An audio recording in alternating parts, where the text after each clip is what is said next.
Welcome to Riff and Ravel. Glad you're here. Last time, we found our heroes, maybe, in Daggerford. They had made their way there and found Mala at the Happy Cow Inn. They did some shopping, some browsing, some eating and drinking, some more than others, and found out some information about the goings-on in the area. Decided to pursue a possible lead in Nightstone and began to head their way there when we ended. However, before we get back to them, we instead begin over the mountains of the frozen north, the spine of the world. As we pass over their snow-capped peaks, falling lower and lower between the rocky cliffs, we come across an open valley. Light dusting of snow covers the ground, though not enough to fully hide the stubborn greenery of grass and small shrubs that grow here despite the cold. We see a lone figure moving slowly, carefully, across a narrow path on the edge of this valley. It is Bradok, the elven wizard. He is old, but not quite as stooped, not quite as frail as we know him. Perhaps this is 50 years ago? 100? Maybe more? It's difficult to say with elves. He stops for a moment to take in the view of this isolated valley, and that's when he notices he's not alone. Across this open field, he spots an enormous white dragon. There's a saddle on the dragon's back occupied by a corpse? Yes, it is a corpse. Something tickles at the back of Bravocork's mind. He knows of this dragon. Wait, do I? It's so hard to remember these days. He watches the huge creature as she scrambles around on the ground. She gets closer, and now he can hear her. Master, I know it's here somewhere. Oh, it can't have gotten far. It's just a ring. It must be here. The elf notices a glint, reflected sunlight nearby and moves towards it. He sees a large silver ring attached to a decomposed, nearly skeletal hand lying on the ground. Bravocorks, what do you do? I stoop down and I pick up. I think I pick up the whole hand, and I hold it and I hold it up and say, yes, hello, you're a very beautiful dragon. I think I found your ring, your jewelry right here. It's silver, yes. The enormous dragon turns her head towards you as you speak, sees what you're holding in your hand, and leaps in bounds towards you. It's a little alarming. She's very large.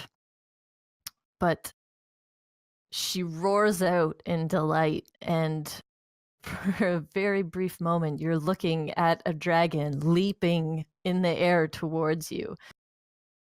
The corpse on her back seems to stare into you.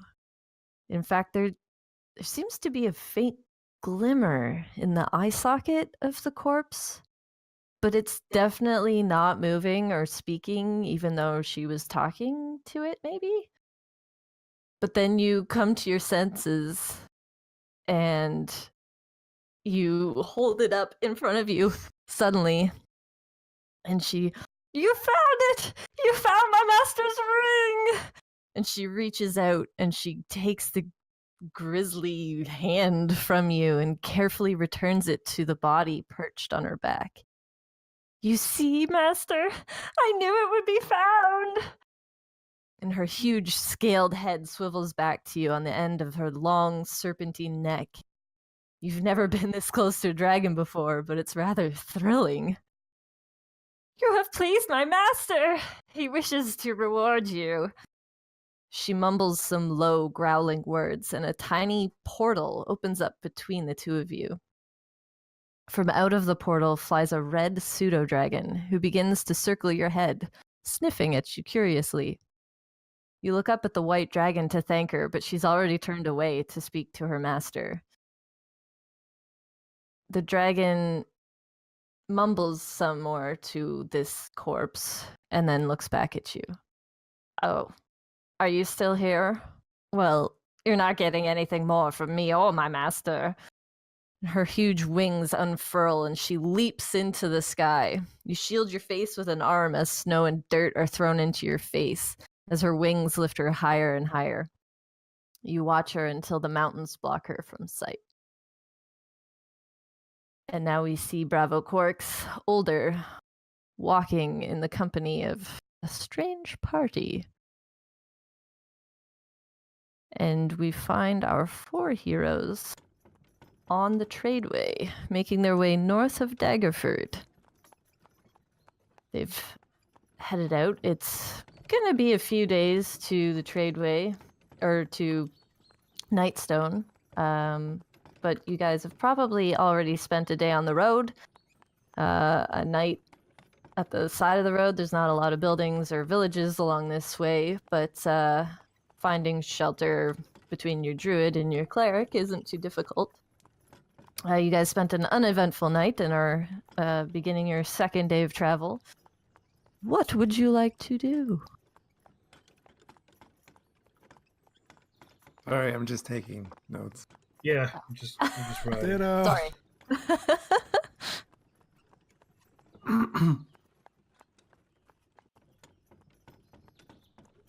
You guys need to write faster.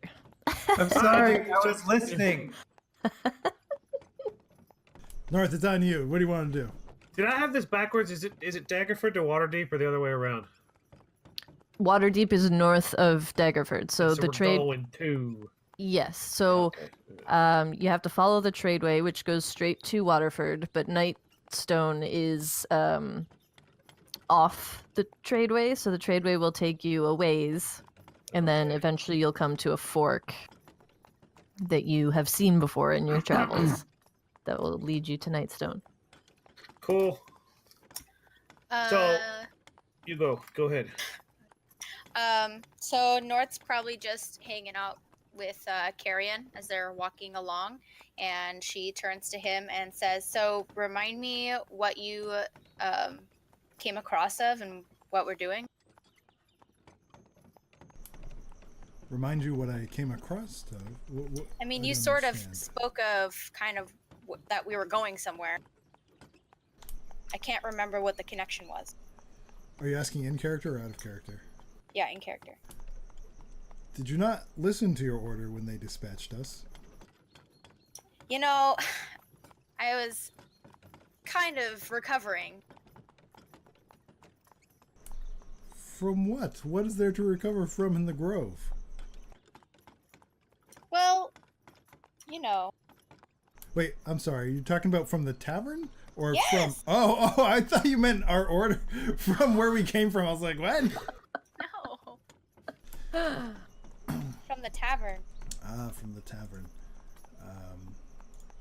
Well, I didn't want to go off of rumor, so I visited the captain of the guard, and he was nice enough to give us this. And he pulls out the even more crumpled piece of paper now. He's not intentionally crumpling it, but he doesn't seem to have a respect for this piece of paper. He just kind of shoves it into his cloak and pulls it out. Has a little Somehow tear has here. stains from liquids none of us have. And see the official note from Lady Velrosa, I suppose. Something about goblins. Anyway, that's where we're going. She takes the note and is kind of shaking her head at how bad it's getting, because it's probably gonna start tearing soon if he does it anymore. Shoves it into his pockets anymore. So she asks, "Do you want me to hold on to this?" The note? Sure. I suppose it doesn't really matter. She reads it over and then folds it really carefully and puts it in one of her pockets. So goblins, again. Well, yeah, goblins, but remember, we're not really here for the goblins, just for the trouble and maybe the information we can find. She nods her head. Right. He seems to. Brett, Oh, go ahead. go ahead. No, go ahead. Go ahead. He tugs at his beard a little bit thoughtfully. Maybe it is a lot more than it seems. I mean, all these goblins coming out, they usually tend to lurk deep in the forest, or in caves at least. They don't harass humans too much, or they haven't lately. She agrees and nods and says, yeah, something seems out of balance. She kind of feels a little uneasy just thinking about it, not that there's actually anything going on. Yeah, well, when you drink that much alcohol, that tends to happen. She shoots him a glare. So Braddock's. I kind of feel like he's not in front, but it's just the length of his cart and. Stop Where- pouring liquid. Oh, this is It sounds like you're peeing. Stop peeing now. No. So I just kind of feel like it's not like he's leading the pack. It's just that because like the length of the wagon and where his seat is and everything, he's kind of out front of everyone, and he's sitting on the bench of the wagon, and his knees, his elbows are on his knees, and he's looking off into the middle distance as he's driving. He's not really paying attention because he knows that his donkey Rollo just knows not to wander, and he knows that Rollo doesn't know where he's going, but Rollo doesn't really care. It's kind of easy. And at one point he sets the reins down on the bench next to him, and you hear him start to rustle, and he gets up and he stands on the wagon. Wagon's still rolling. And he walks from his seat into the back of the wagon, and he fills up his tankard out of the 40 gallons of beer that's in the back of his wagon. And he does so by popping the top off of the whole wagon. Off the wagon. Yeah, just flipping the wagon and he, off of the barrel. And then he dips his mug like a ladle just down into the beer and pulls it out. It's all wet and stuff, and he's disgusted that he had to do this. You can see there's just a disgusted look in his face. And he goes back and he sits back on the wagon again, and like the whole thing is taking about 20 feet for this to happen, or 20 or 30 feet. And he sits back down and he takes a big huge long drink of it, Much like that. And he says, in my opinion, my experience with goblins, they don't often attack like this unless they're being driven.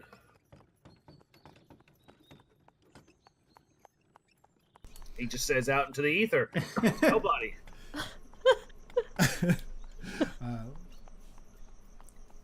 Hearing Braddock speak, Carrion hurries up, using his staff to propel him just a little bit faster. And as he's going, he's playing with a fastener at his belt, and he undoes the fastener and pulls off his cup and kind of plops it down to Braddock, or next to Braddock on the wagon seat, and just looks at him hopefully, Like, kind of smiling. Yeah. Braddock looks Since down. you're so good at that. Braddock looks down, and he looks at it, and then he goes back to driving for just half a beat. And he gets up, and he repeats the thing and plops it into the thing, and he pulls out there's a huge head of foam on it. And he just blows the foam off in the front of it, and gives it to the druid.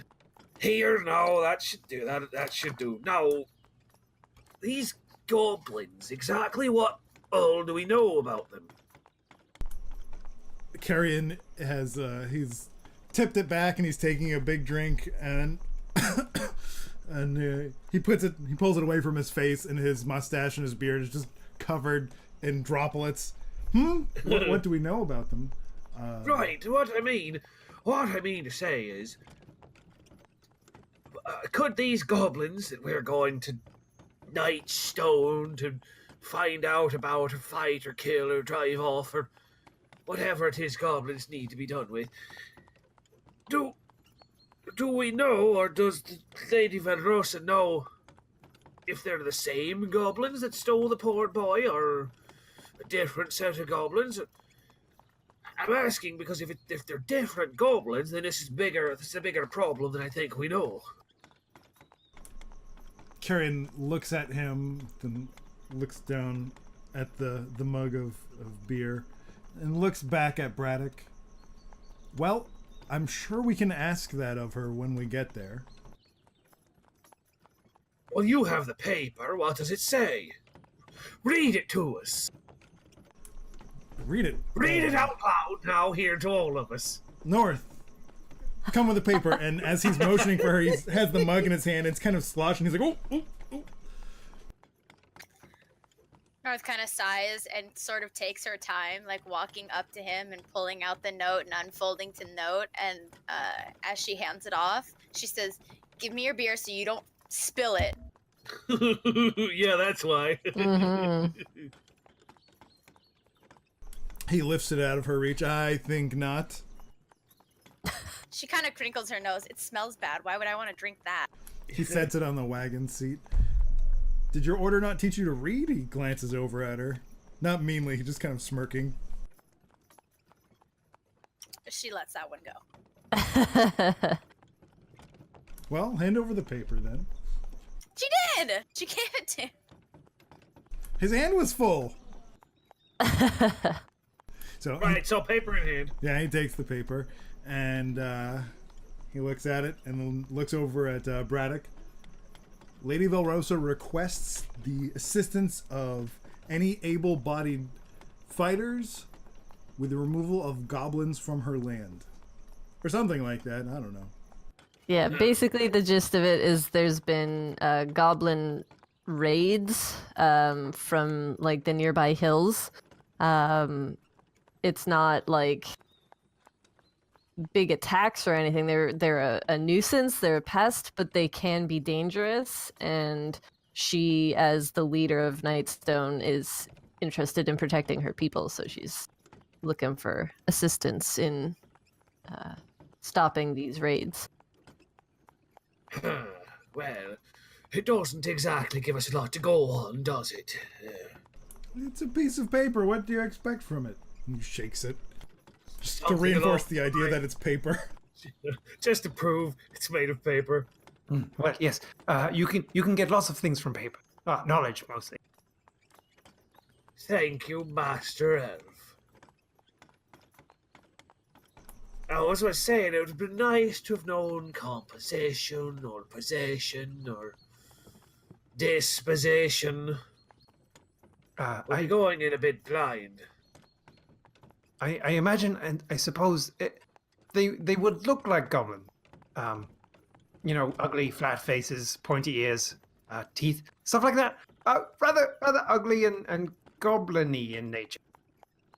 Bradok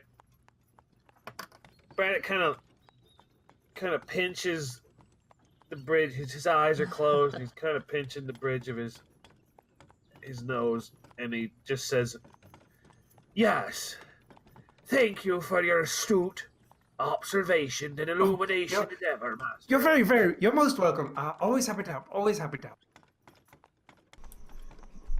help. I'm sure we'll find out more when we get there. Well, if not, it'd be rather hard to help them anyway, I suppose. Right. Well, as we're here and we're all going in the same direction, and we all happen to be in the same circumstances that lend us to be together in a group, I suppose that it would help for the four of us to know a little more about each other. So you there, Master Druid, whereabouts are you from? That is an excellent question, and I will answer it as soon as I pull up that note from Callie. I will answer it as soon as I know. It would help if I had mine open. Oh my goodness. I'm glad you're all prepared. Stick a pot to the kettle. I forgot to add it to my character sheet. The High Forest.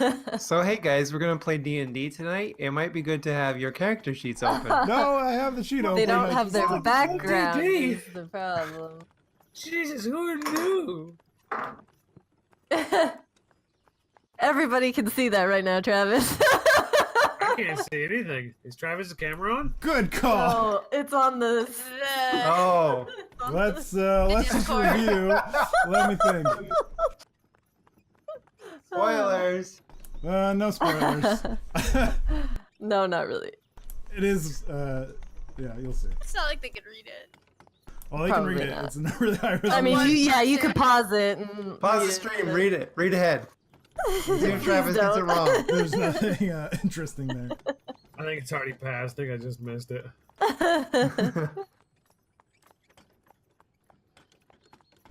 Well, where am I from? I'm from all over, really, I suppose.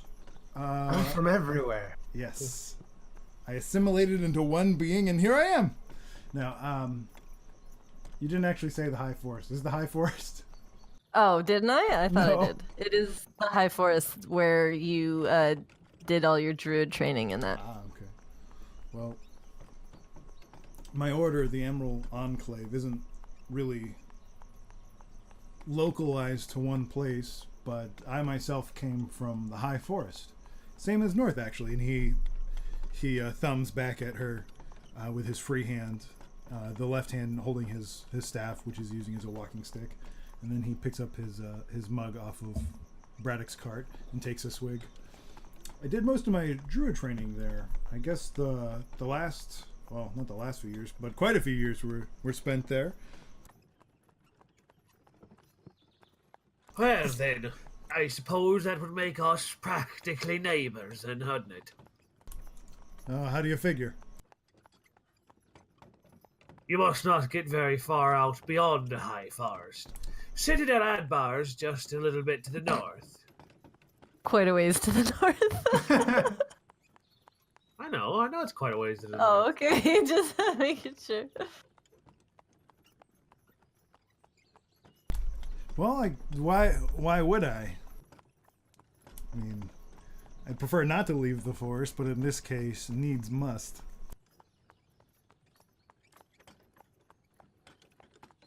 I mean, we don't do much trading like you, and I suppose we do try to take care of civilization, but he kind of shrugs. There's only so much you can do there. It's almost like they're out to get themselves. Lauren just nodding, like, yep. Yup. North is very aware of this, as is Lauren. They're very, very good at destroying themselves. And what about yourself, Braddock? We know you were in the army, and you're from that Yes, Citadel the fallen place. army. The army didn't fall. Its leaders did. We're still just as strong as ever, smaller than we were. Pun there a happy accident, I suppose. Well, yes, I'm smaller than I once was before as well. And he sort of like chuckles at his own joke. No, I haven't been a soldier for many years now. Now, I suppose sellsword would be a better word. Or perhaps drunkard, when he takes a big drink of his beer. Yes. Well, so what you're saying is you don't have any moral compass. What I'm saying is I'm the best thing you have between you and the great beyond, should something decide to kill you. North takes a little bit of offense to that, but doesn't act on it yet. So what'd she do? She kind of like It's like, yeah, like North's like, I think I'm a little better than you are, buddy. don't underestimate me. Well, when you get to the age that I'm at, the great beyond doesn't seem to scare you anymore. Sometimes it seems rather welcoming. And he we just shall kind of see winks. when that time comes. Listen, when the old father calls you home, you'll find it's a fair bit more frightening than you might imagine. When he finishes his drink. Carrion just shrugs. Death is a part of life as much as anything else. Bravo Oh. just silently nods. No, I agree, Master Druid. I merely say that some it comes sooner than others, and for some it comes sooner than it should.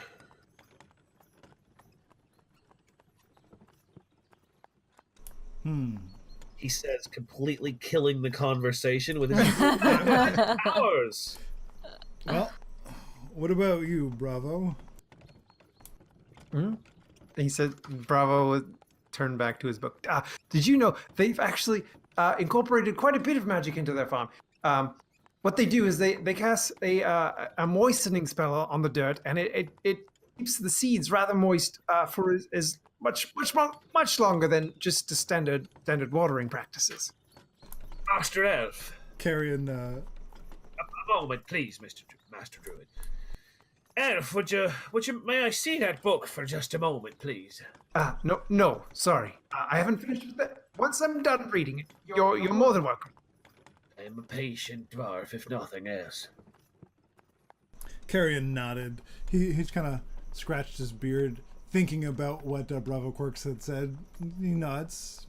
That would be very useful to know, actually. We don't grow many things in the forest, not farming anyway. We do more foraging, but still for medicinal herbs and plants, that would be very helpful. Mm-hmm. Yes, well, all outlined right here on page 42, and he's like, points at his book. But that's well and good, but where are you from? Well, I suppose from where all elves come from.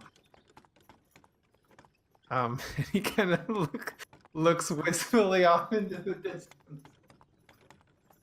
You see, Druid, when a male elf and a female elf love each other very much, well then, Um, jump cut to post a 3-hour discussion about how elves make babies.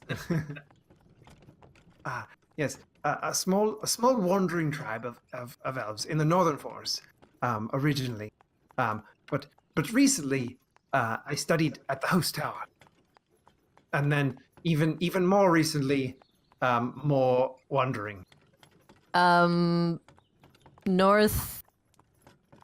Actually, everyone else make a history check. Everyone other than Bravo Corks.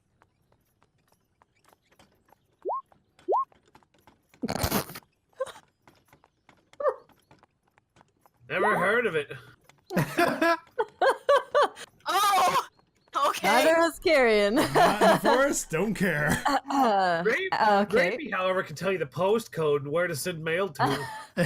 So North, you're a little confused at first when he mentions the host tower, but it rings a bell in your memory, and you figure he may be talking about the host tower of the Arcane that was in the city of Luskin, which is way up north on the coast, and it actually doesn't exist anymore and hasn't for about 100 years. It blew up, and you don't know why, but it doesn't exist anymore, and I bet she's got a pretty good guess. that's what you figure he's talking about. It was a place where like arcane studies happened, so your studies were divinely based, so it's not something that any of your order would have studied at, but it since there are a lot of elves in your in the high forest and in your order, they're old enough to know of or perhaps even have visited the host tower at some point in their lives. The older elves, anyways. So Then I guess North's probably gonna comment on that, and she's gonna ask Bravo Corks, how recent did you study there? She is kind of like trying to lead him in to see if he knows that it's not there or not anymore. Well, yes. When you get to be as old as me, young one, the years kind of blur together. It probably more than a few, but less than more. lots of years ago. She Bradok. nods and says, "So then you didn't hear about the accident?" Oh yes, the accident. Yes, I did hear about that. I'm well acquainted with the knowledge of the accident. Yes. About how I blew them up. Just kidding. She just nods and now has sort of started to realize exactly how old he is. Ancient. Well, elves can live like almost a millennium, so Right. But, like, trying to actually figure it out exactly, like, yeah. she can tell he's old, but, like, how old? If Right. 100 years is, like, last month, then that's pretty old. I mean, she's only, 40-something, so... Yep. She's a baby. In elf years. She's a babby. Yeah. She's a babby and she's already a raging alcoholic. This is Hey, the she dwarf can with the hold it breakfast pretty good. beer. Yes, look, that's if the dwarf with the... Look, if anybody's qualified to know what a raging alcoholic is, it's the dwarf. That's fair. Takes one to know it. So are we, I don't know, to do a check on, like, how close we are to where we need to go? Or... Carrion finishes off his beer and then reattaches his mug to his fastener at his belt. Then turns over to North. Well, he motions her forward. She kind of looks around like, well, and kind of keeps her pace. Tell them. Tell them what? She's kind of lost track of what was that they were talking about. Yes. Well, we're all indulging each other and delving into our past. So, He means to say it's your turn. She nods and keeps pace and says, well, it's like Carrion said, I came from the high forest and here I am. Thank you for the abridged version. yes, very, very informative, very interesting. And then Bravo goes back to his book. I'd like to imagine that Bravo, as he's reading, like starts to lag a little behind, and trots to keep up. Yeah. And reads some more, and then falls behind, and trots to keep up. Well, he is a little slower because he's so old. But yes. I'm an old man. An old, crazy, possibly senile elf. Right. So, what are we? So how far are we from town? Are we about to roll in, or do we need another night? Do we have to make camp? No, you're gonna need another night, and probably another day's travel. So, as you guys go, it starts to get dark. There's lots of open space, and not so much forest, but it is kind of hilly. So, some tall grasses off to the side. You can make camp wherever you'd like. Can I do like a nature check or something to figure out a great place to make camp? Yeah. Can I send Carrion out just like to fly up, see if there's a nice place to make camp? Yep. For takeout. I think Grillion's got a... Does Carrion have a Perception. sheet? Yes, Do you have the sheet? I do. Yeah, she... Oh yeah! Hey, look at Brilliant! that. Binocular eyeballs! So you send her up into the air, and the little tiny red pseudo dragon. Uh-oh. That beer hit you hard. Okay, I got you. So with the tiny pseudo dragon flying overhead and North I think taking a look Let around. him kind of walk around for a moment and be like, Carrion, Oh, don't step in that. No, Um, maybe, You- no, okay. Yeah, you hear Grillian in your head. She sort of indicates to you telepathically a good spot, and North independently locates a spot as well that would be somewhat sheltered from the wind and kind of slightly hidden from the road for security purposes. And then you guys can set up camp there. So, did Grillian find a different spot? No, it's sort of like an not really an open area. There's because it's kind of hilly, so there's sort of a space between two smaller hills, like sort of not even really hills, more like mounds, but they serve as a windbreak if you're low, like if you're sitting or laying down, and like on the other side of them from the road, so people can't really see you. They'd probably be able to see your firelight if you light a fire, but I mean, you haven't encountered any trouble on the road, and this section of road, pardon me, isn't known for a lot of vermin or baddies Bad guys. or So we found Um, spots in the same general area where we yeah, can yeah. still communicate with each other. there's plenty of spaces that you guys could use. You're all pretty resourceful, so Yeah. Okay. So I guess Grillian yeah. Okay. Well, yes. Great job. Good friend. But I think we should probably stay with them. I mean, the spot that they found out, it's not quite as good as the one that you found, but it'll do just fine. I think we should probably stay with them tonight. she lands on your head and lays her head down. I give her like a little scratch. So as we kind of roll into the what's going to be the campsite for the night, Braddock's working more to get Rollo to go the way he needs her to go, and he pulls up and, whoa there, Rollo, that's a good girl.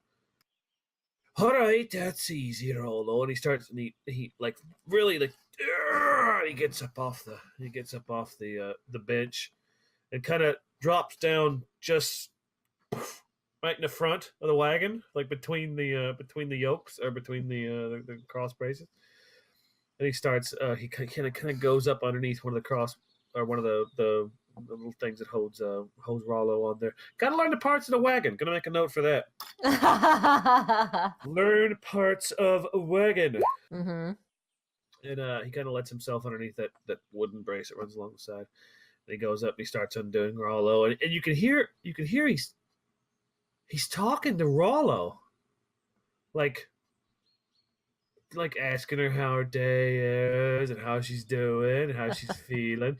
And you can't really make it. You can hear him, and it's not like he's trying to hide anything from anybody. It's just like he's just talking. He's just having a moment with his good pal, who's a donkey. The conversation that they missed at the inn because you were ahead of them. Would he be pissed if North were like to go over there and like have almost the same relationship with the donkey, like almost immediately? No. Like he would probably look at it like he would definitely look at it like, oh sure, here, you want a carrot to feed the animal, little girl? You're like, here, it's fine. Yeah, it's like this is old hat for him. People liking his donkey. People like donkeys. And so he unhooks Rollo, and he takes the wagon and kind of gauges what would be the best break. And he turns it so that the hill's on one side, the wagon's on the back side, and the wagon kind of is the back of the camp. And he reaches in, and he starts getting all his stuff out, and he kind of rolls or lifts himself belly first into the back of his wagon and starts rummaging around, and a roll comes off of one side, and another parcel belly? comes off the other side of the wagon. Comes off the other side, and he lets himself back out of the wagon again, and he starts setting up his nice. He's got a nice tent, and he's got a nice he's prepared. He's done this before. He's got he's got all his stuff together, and it's he's doing it. He's doing it like this might be the 500th or 600th time he's got this stuff out of the back of his wagon, and he's setting it up way too fast. Like he knows he's done this way too many times. All right, what are the rest of you doing? Bravo kind of looks at the ground, does like a little circle, and then just goes and flomps down using his pack as a pillow. How cold is it? It's autumn, so it's brisk, but not like super cold. Overnight, it'll get chilly. We're not far off the trail, right? We're just to the side of it, or?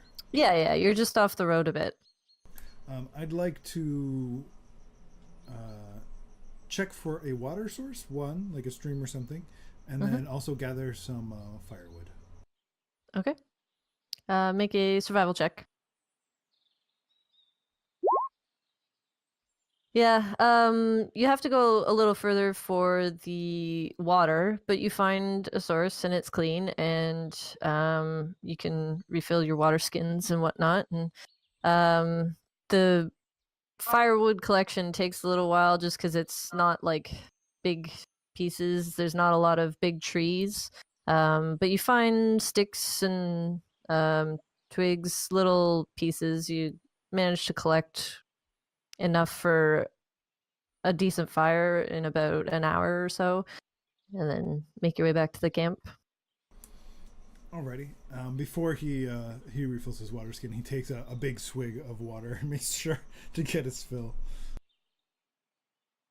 And then when he gets back to camp, he kind of points or nods over with his head because his arms are full. If anyone needs to refill on water, there's a stream, however many steps that way. And he kind of nods with his head, just over there. And then he goes about and starts to light the fire. Just checking here. He pulls out. He drops the bundle of firewood that he's gathered and starts to set up the smaller pieces, the lighter pieces, and peels off the little lichen on the side and some moss that seems kind of dry, and stuffs it under a few of the pieces, standing them upright, kind of in like a triangle shape. And he pulls out a flint and tinder from his backpack and begins to strike them together until the fire starts. He doesn't make it really big, but just enough to give off a bit of warmth. Can I interrupt you? Yes. As you're putting down, like you told us where the water is, and as you're putting down the wood and stuff in the fire pit, I'm gonna just do a firebolt on it. Sure. So you're like He hasn't reaching. put it in a fire pit. He's just dropped this stack of wood. Just like, it's just there. Okay. Carrion turns away to reach for his flint and tinder before he, makes the fire, and then whoosh, and where he dropped the wood, and he sort of stumbles back a bit. Yes. Well, on my way to get some water. Thank you so much. Come on, Grillian. And then go. Thank you. I think. And Carrion's kind of stunned. I'd like to imagine it was almost literally wood hits ground, poof, fire, boom. Carrion kind of scrambles and pulls away some of the wood that's not on fire to save some of it to add for later so it doesn't grow too big. Still kind of dazed. I think North probably, because she's pretty used to kind of doing whatever, she'll probably set up her bedroll after the fire's been kind of settled in, and she wanders over to the donkey and kind of begins kind of grooming it because she's kind of tired of talking to everyone. All 5 words that she said. She's done a lot of nodding. That works the vocal cords more than people know.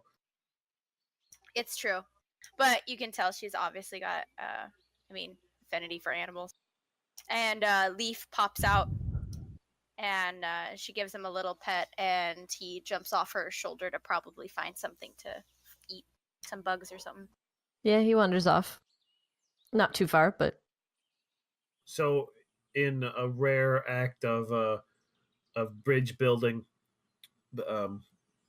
Braddock reaches into the back of his wagon. He's still on the ground. He kind of reaches over the side of his wagon and he pulls out a hand of oats and he walks over to North and he goes, I don't know what the wee animal there, if your wee ferret eats, but these are fine, high quality oats. Rollo loves them. I'm sure your ferret would do just as well with them.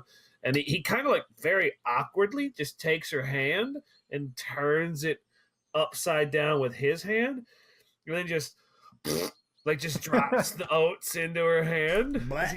He's not really, he doesn't really know how to interact with anybody. Can I do a check to like jerk my hand away from him? Like out of startled, like he's coming for her. I mean, you can just do that. Oh, okay. I didn't know if I had to like do a check or something. Well, he's not like death gripping you, so. She kind of gets scared for anyone like reaching, especially. I know that it's like an act of kindness, but she was kind of caught off a little guard. Yeah. So she pulls her hand away, and like half the oats that he was about to drop in her hand drop to the floor. And then she realizes that he was just being nice, so she like catches the little handful left, and she nods and says thanks. That was really nice of you, and probably puts it in a pocket somewhere for Leaf to find later. But I should probably say an actual, like, thanks. That's nice of you to share some. I know Leaf hasn't been around, but he kind of likes to observe things. Leaf. Not unlike his master. Your ferret's name is Leaf, is it? She nods. Yeah. How is it he come by that name there? She kind of embarrassedly like looks around and kind of is like trying to search for him while she's explaining how it came across. Well, you know, he's kind of like a little brownish, and I sort of like just found him in a pile of leaves. I was young. I named him Leaf. And she like kind of gets it out. That's fine. It's better than how I came up with Rollo's name, he says, turning around and walking away. I named it after my favorite chocolate. She doesn't pursue it and just kind of like takes that for what it's worth and continues to pet the donkey. Oh yeah, like it was really evident that he wanted to tell the story, but she's just like, no, it was just like when he said that, it was almost as if he was saying it to himself, just loud enough for her to hear. Like he was just making an observation to himself, and it was just she happened to be there and to hear the conversation. Like he's real bad at talking to people. All right, so you guys continue to prepare for the evening. Are you guys setting up a watch, or you just passing out? Actually, Braddock would speak up first about that. Like as it's starting to get fully dark, and everyone's still kind of awake. Braddock finally stands up, and he's on beer 4, 8, 40. What it's hard to tell, and he's still got his acumen about him, and he stands up and says, "Right, well then, I suppose we are on a rather busy trade route. I don't know how many people would keep traveling at night, but we might do well to set a watch. I suppose I'll take first watch." And he starts getting into the back of the wagon, and you can hear this chainmail and his stuff rummaging out, and he's talking from inside the wagon. And who would take the extraction? What did you even say?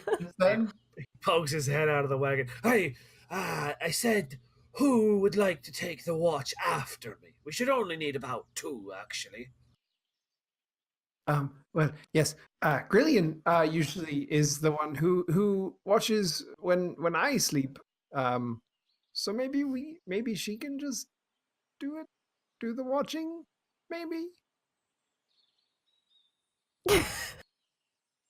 And alert you how?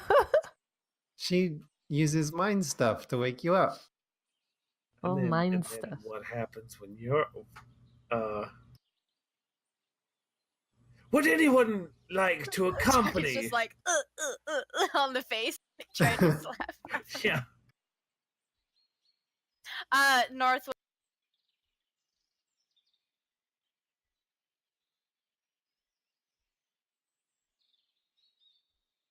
Oh, he's back. He's back. Press the wrong button. Yes. Yes. Oh, were you talking? Oh, okay.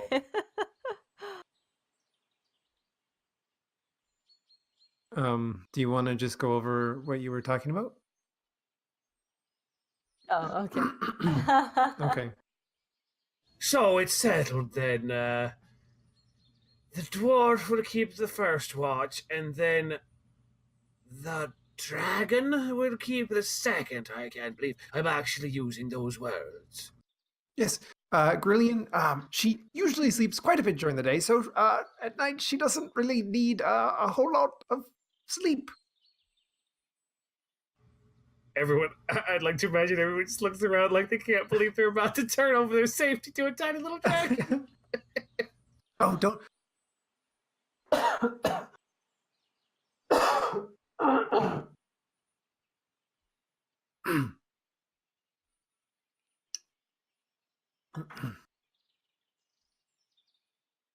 Yes. Well, she'll wake us up. Have no fear. Should anything come along. Braddock just shrugs, just as big as you've ever seen him shrug. Just a hand, just His whole way body. up. Yeah, and you can see like in his shrug, he's got his helmet, and he just puts his helmet on his head, and it's like, and just sets about to keep the watch. Right then, you should probably all head to bed. I suppose we should be up rather early. Oh, I just realized something. This entire thing relies on you, Bravo Quarks. You see, your dragon, your pseudo-dragon. He'll be the one waking you up. She. Yes, she. She will be the one waking you up. Mm-hmm. I cannot stress this enough, Bravo Quarks. You must wake the rest of us up. Oh, yes. Have no fear. I will definitely 100% wake the rest of everyone up. Yes. There are a great many emotions I feel right now. Fear's not one of them. Worry, disconcern, but fear's not among them. Trust is also oddly not among them. Well, I suppose we'll all have to trust each other. Lord help us. He takes a big, big drink of his beer.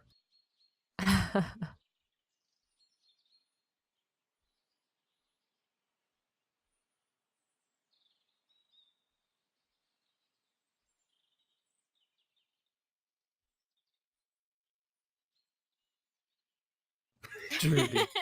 I can't sleep unless I feel druidy. Well, there's not a lot of trees, but you can find a spot that's a little more secluded. Just need to rub up against some dirt. All right. Yeah, North took out her bedroll and laid it near the fire. She's probably not going to sleep very good. Trusting's not her strong suit. All right, so y'all prepare for the night, and you've got your watches set. And so, first watcher, as everyone takes their rest, make your perception check. Oh boy. Don't let us down. Well now that's only what's going to happen. Yeah, see? Yeah, there we go. And I'm don't suppose I get. I saw nothing. It'll be I fun. don't suppose I get advantage because like I'm like best case scenario. Yeah, sure. Yeah. No. No advantage. The fire's nice and warm. It's nice and cozy. With the wind blocked by these two little hills. You hear some people going by on the road, but they leave, and you don't hear any more people walking by because it's dark now and dangerous to walk with horses, especially. You don't seem to notice much. Okay, we got through my watch fine. No problems. Okay, awesome, great. Let out your breath. Callie, Cal, What? is the Grillion sheet that I can see the one that is the real one? Yes. Okay. I don't. Yeah, I don't like the.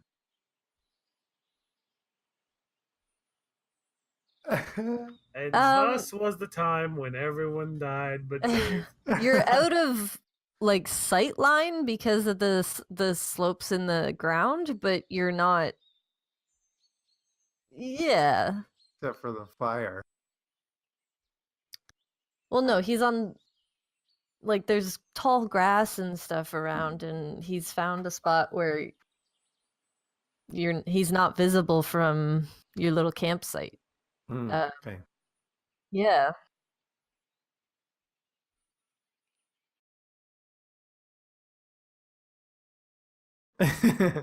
So, as Bradok's watch passes uneventfully, he turns in. So I'd like to imagine like Braddock keeps the watch, but Grillion's been like awake for hours in his watch, and he doesn't really know what to Grillion do. does sleep. Yeah, but I would like to imagine like Grillion like gets up like way early for her watch, like, and she's just flittering around. It's just her and Braddock just awake, and Braddock tries to start a conversation with her, and and and oh wait. So Grillion's like kind of like sitting on a log, like mid, like she's been flying around, and she kind of like she right, Grillion. She, yeah. And she kind of like perches on the log, and she sneezes like a little bit, like just like a tiny little dragon sneeze. And he there's just like a half a beat of pause, and him not knowing what to do, he just kind of side eyes her after she sneezed, and he goes, "God bless you, pseudo dragon. God bless you." And he just gets real. Well, I should be turning in now, and he just goes to bed. You get like a little flutter in your mind of just sort of an impression of thanks. No words or anything, just like gratitude.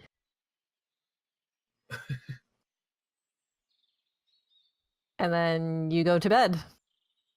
Awesome. All right. Grillion, make Grillion's perception check. Boy, this is really weird.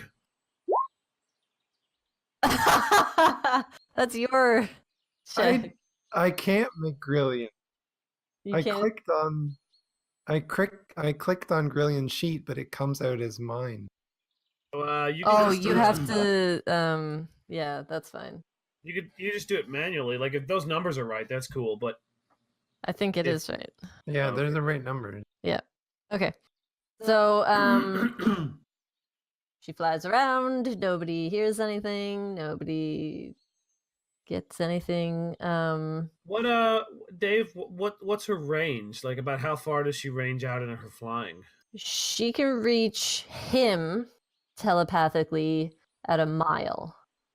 She can only reach you guys at a much shorter distance, but you don't know exactly. So like Dave, how would you describe her? What do you mean? like her watch. Like, what would she do? Like, I'm loving this. Is adorable. Like, how I guess- how does little pseudo dragon keep watch? She would, she would fly up and fly around and probably get distracted and see stuff off in the distance and go and investigate. And then she's a curious little dragon, so she'd go exploring, coming back every now and then to just make sure that everyone's not dead. But Chases a bat. yeah, like Oh, that's a genius idea. yeah, chases a bat, probably a couple of owls. Yeah, so she's just flying around, not really paying attention to the camp, but more sort of just exploring the surrounding area, I guess, with that perception check. At some point in the night, the fire's burned low. Carrion, from your sleeping spot a little ways away from the camp, you're roused from your sleep by something, a noise perhaps. You're not quite sure, but you're awake.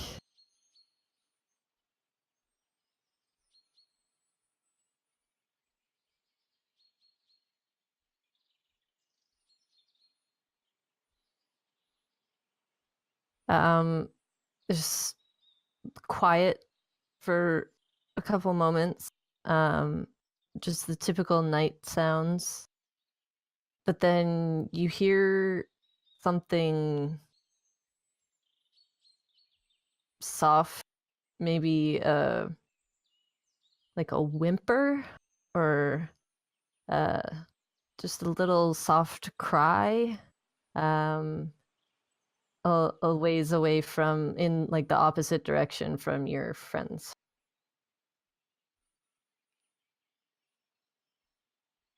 Yes. Further away from the road. Mhm.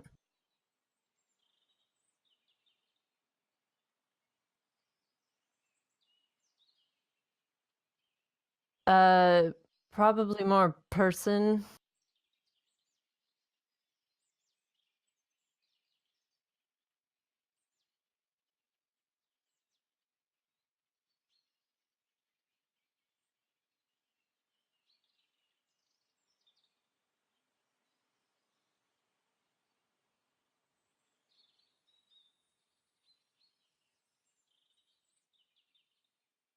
All right, you can follow it pretty easily. And as you get closer, there's some rustling in the grass, but just sort of slight movements. And the whimper, you realize, is actually somebody crying quietly, little sobs.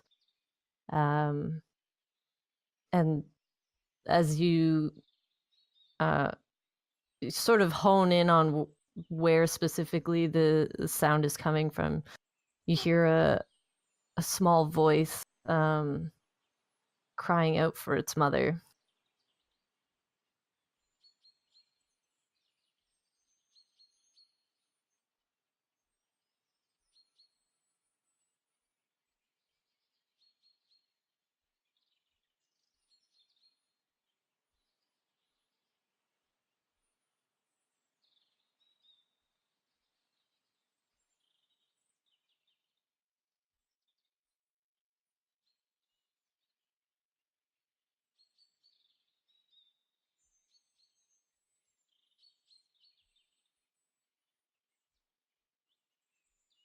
Yeah, it just seems to be one voice.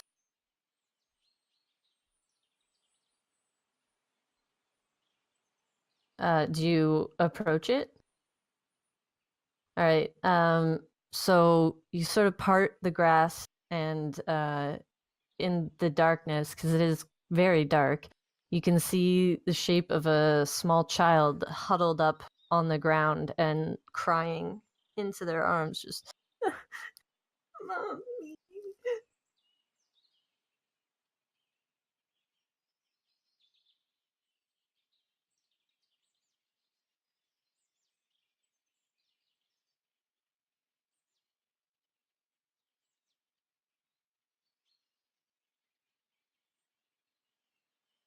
Um,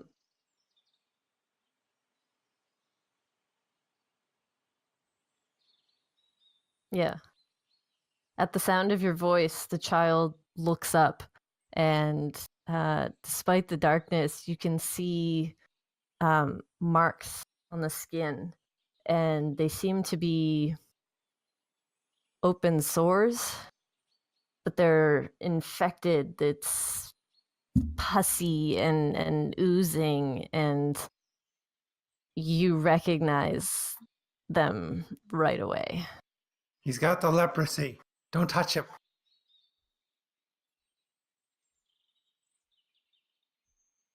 You recognize them as a symptom of a disease you've come across once before. Oh, you know. The coloring and the infection appearance is very unique. It's the disease that was wiping out villages around the high forest.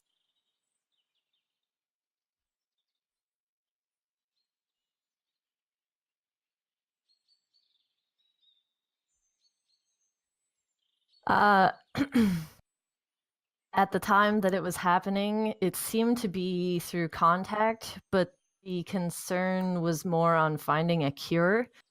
And once the cure was found, it was eradicated pretty quickly. And so there isn't a whole lot of research that was done on it. But basically, people were put into quarantine. You'd have to ask North.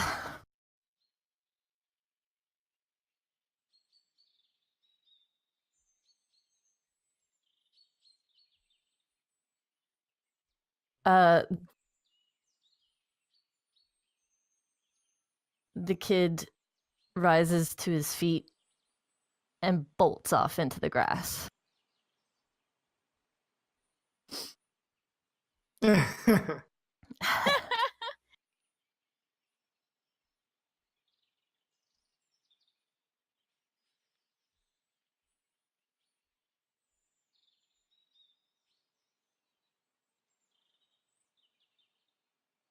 You hear Indefinite. Forever. You hear the steps briefly, but then they seem to fade in a weird way, and then you can't hear anything.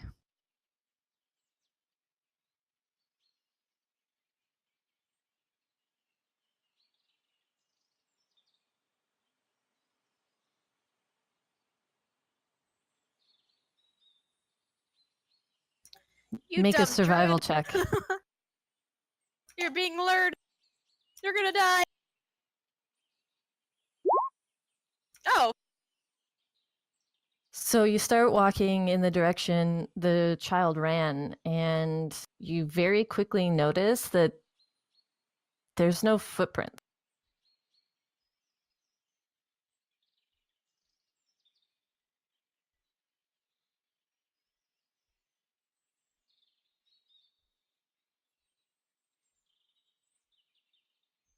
Nope.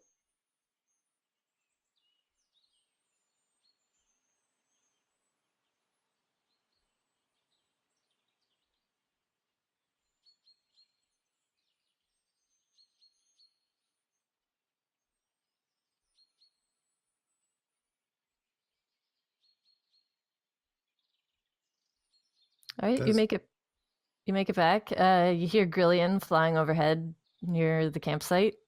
Catching All mob. seems all seems to be peaceful.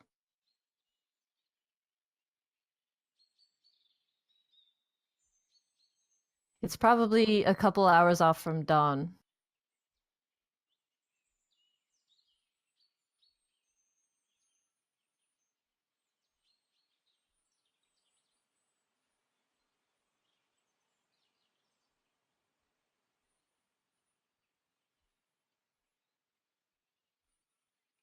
Makes a point not to wake up the person that could help keep him safe.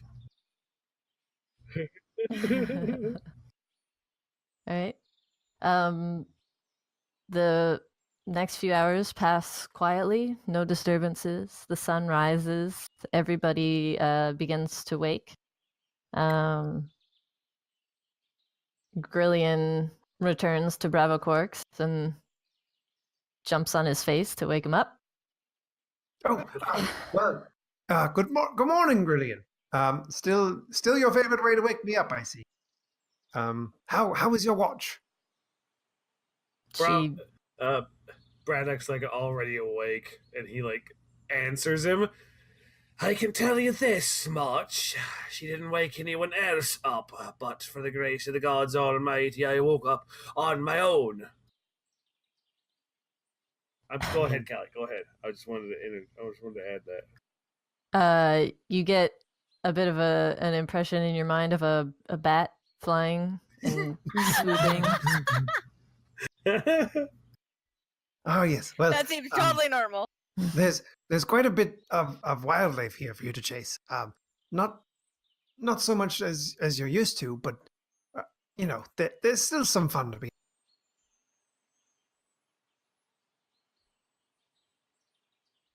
Mm.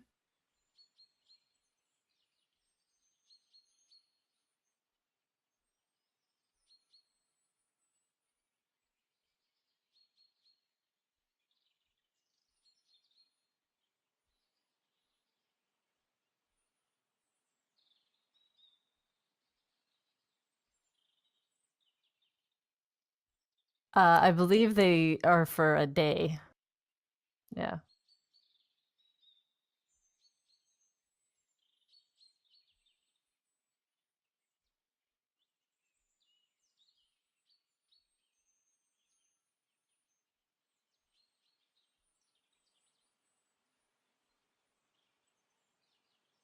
Yeah. Braddock starts cooking a pot of oats. Okay. So you guys eat your breakfast? North's gonna wake up and probably make her way. Sorry if you guys can hear that in the background. Make her way towards that stream so that she can kind of like wash her hands and her face.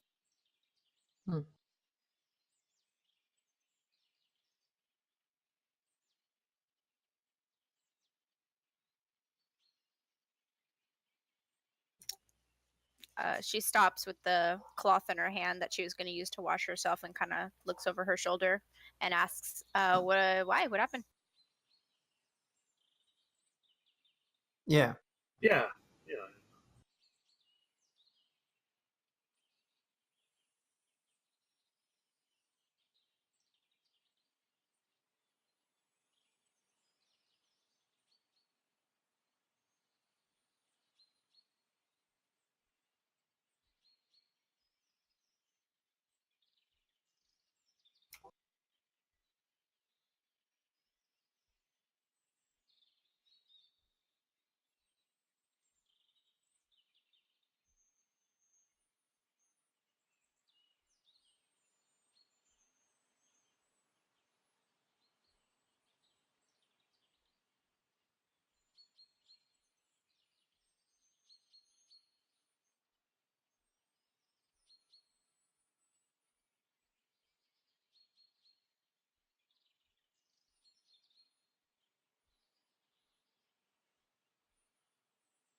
North seems kind of disturbed because she was pretty sure that what the work that she had done was almost like I guess she felt like it was a 99%, which made it more like 100%, feel like 100%. She kind of like tilts her head and walks a little bit closer and she asks, like, are you sure it was that?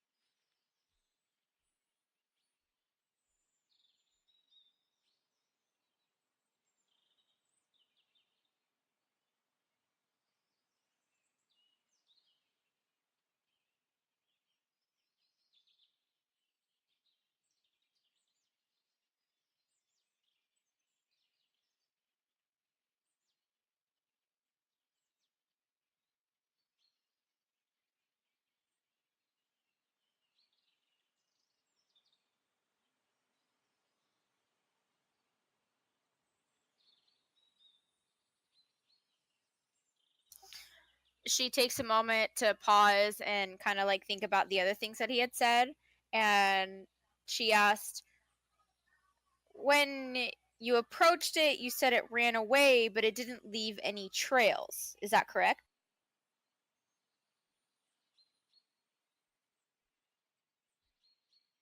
So it was some sort of image? Was something messing with your perception?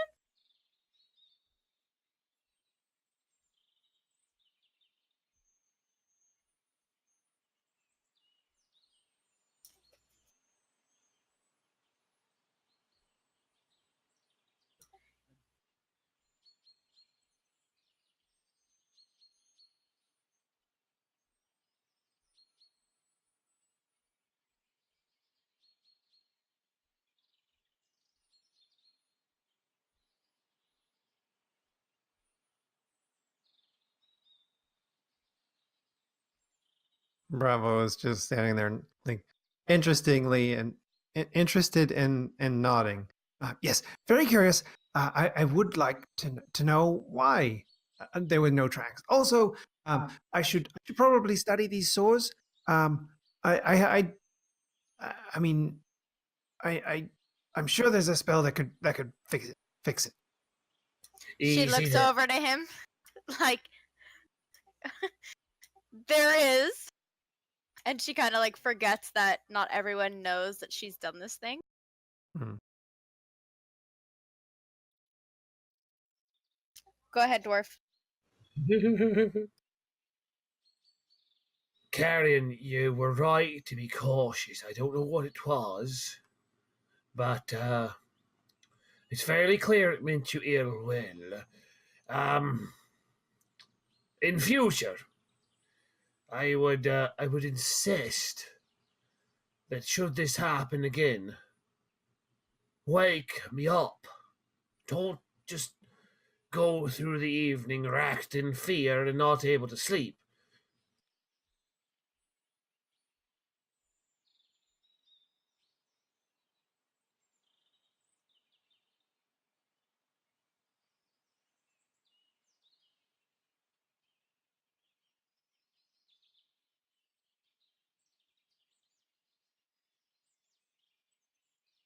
Oh my god.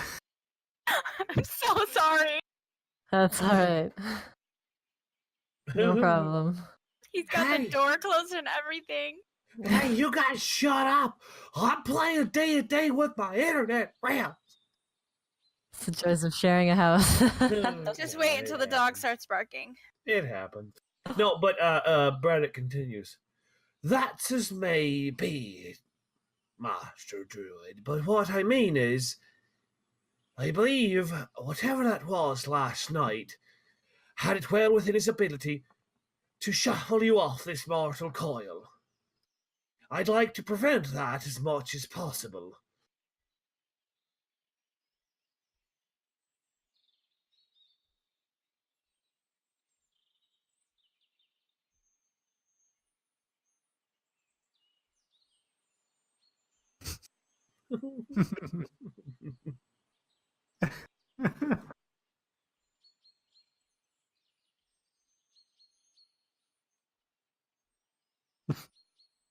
Braddock quickly puts down the pot that he'd been eating out of. That's right, didn't use knife and fork. He'd just been spooning in the oats out of the pot into his mouth. 2 fingers, just yeah, pretty much like that, Graham. He just yeah.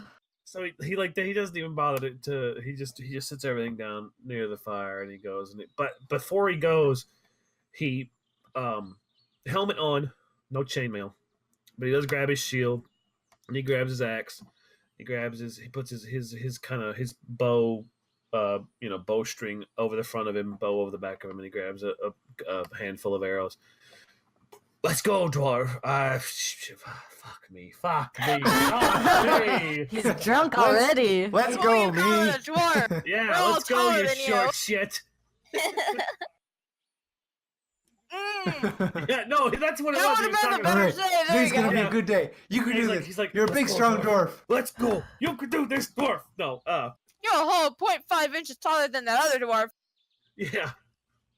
And he goes, right then, Carrion, let's go. Show me where it was. Show me where the bad man dies. North is gonna be kind of silly, but she's like still holding on to her towel, and she hasn't like finished doing what she wanted to do, and it kind of just wants to go to the river first. I'm not done yet, and she starts to like shuffle backwards, but is still kind of watching to see what they do.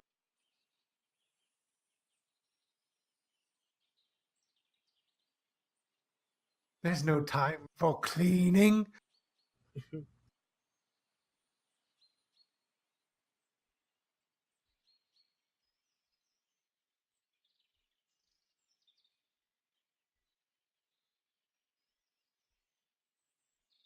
Moses is the grass.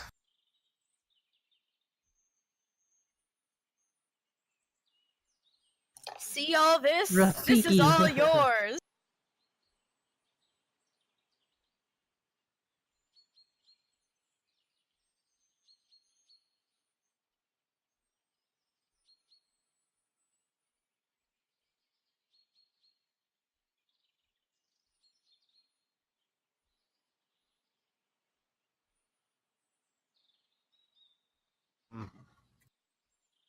Well, Goodbye. Carrion, I can assure you, whatever it was no wee child.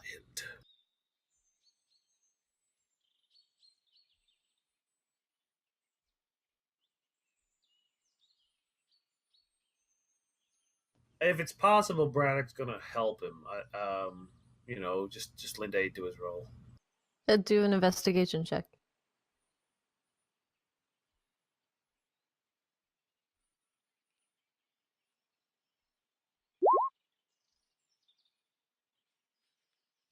I mean, the dwarf was helping him. He didn't get. You start looking around, and you do spot some animal tracks, some rabbits, foxes. There's no humanoid tracks other than all of your own. It just seems like animals have been through this way.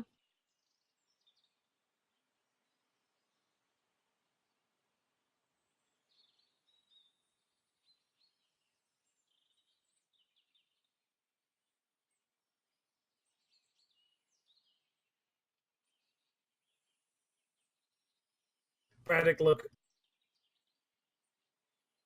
Nope, just wild hills, grasses, eventually some forests off in the distance. Is it?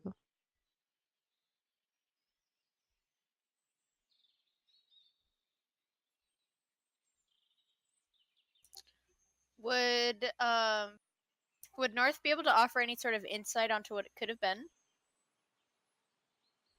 Or is that not how that's used? I mean, you can try. I don't know what to say.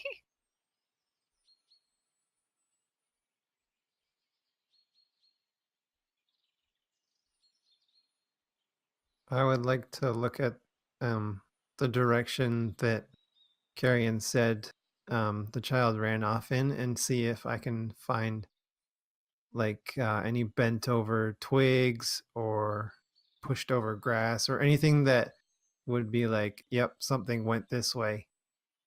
Sure, make an investigation check.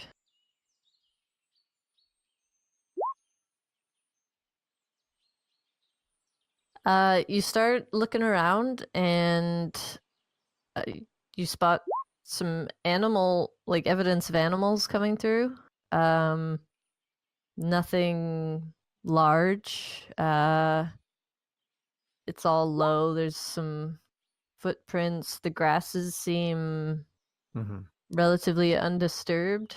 There doesn't seem to be anything that would point to a child running through them. Right. Okay. Yes. Well, looking at the area, it doesn't seem that anything other than some small woodland creatures have made their way through here. are you 100% sure that what you saw was definitely 1,000,000% a small child and not some sort of apparition of some sort?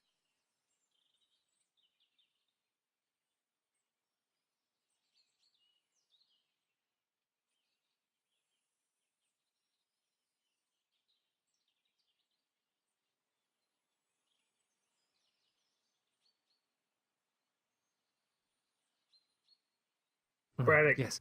Braddock finally breaks his silence after a while, and he says, "Bravo, Quarks. Is it possible for you to ascertain whether or not there's been any magic used around here?"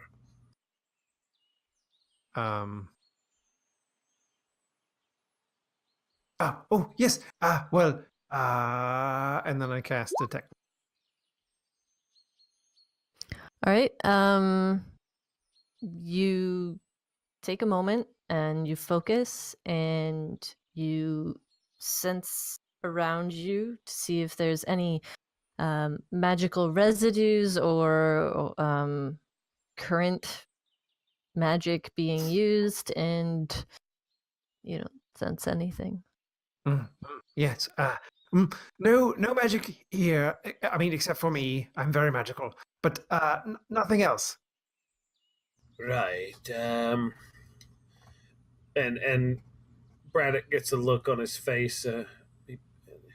Well, whatever it was, it appears to be gone now. So I suppose we all should head back, minus the mist, of course, and leave her to herself. And then once you're ready to go north, we should all head off. If there is danger around here, we should be moving as quickly as possible. Before we head back, would would Bravo know of any way that somebody could make a figment appear without using magic? Well, he would know. Make an Arcana check. Okay. So you would know that detect magic is functional for current magic, Yeah, like magical items that are currently in that area. or a spell on a person who is present. Yeah. It would be much more difficult to track magic that had been and gone, Right. or that was used up, or whatever. So you know that there's nothing magical around you. Mm-hmm. That's about the extent of it at this point. Okay. North's gonna go ahead and comfort Carrion, and say, "I don't doubt that you didn't see something, but it doesn't seem like it's here right now. We'll do what the dwarf said, which is kind of get out of here as fast as we can, and kind of head on our way with the idea that there could possibly be visions or someone after us." And she kind of like pats him on the shoulder and begins walking back towards camp. Yes. Very, very curious.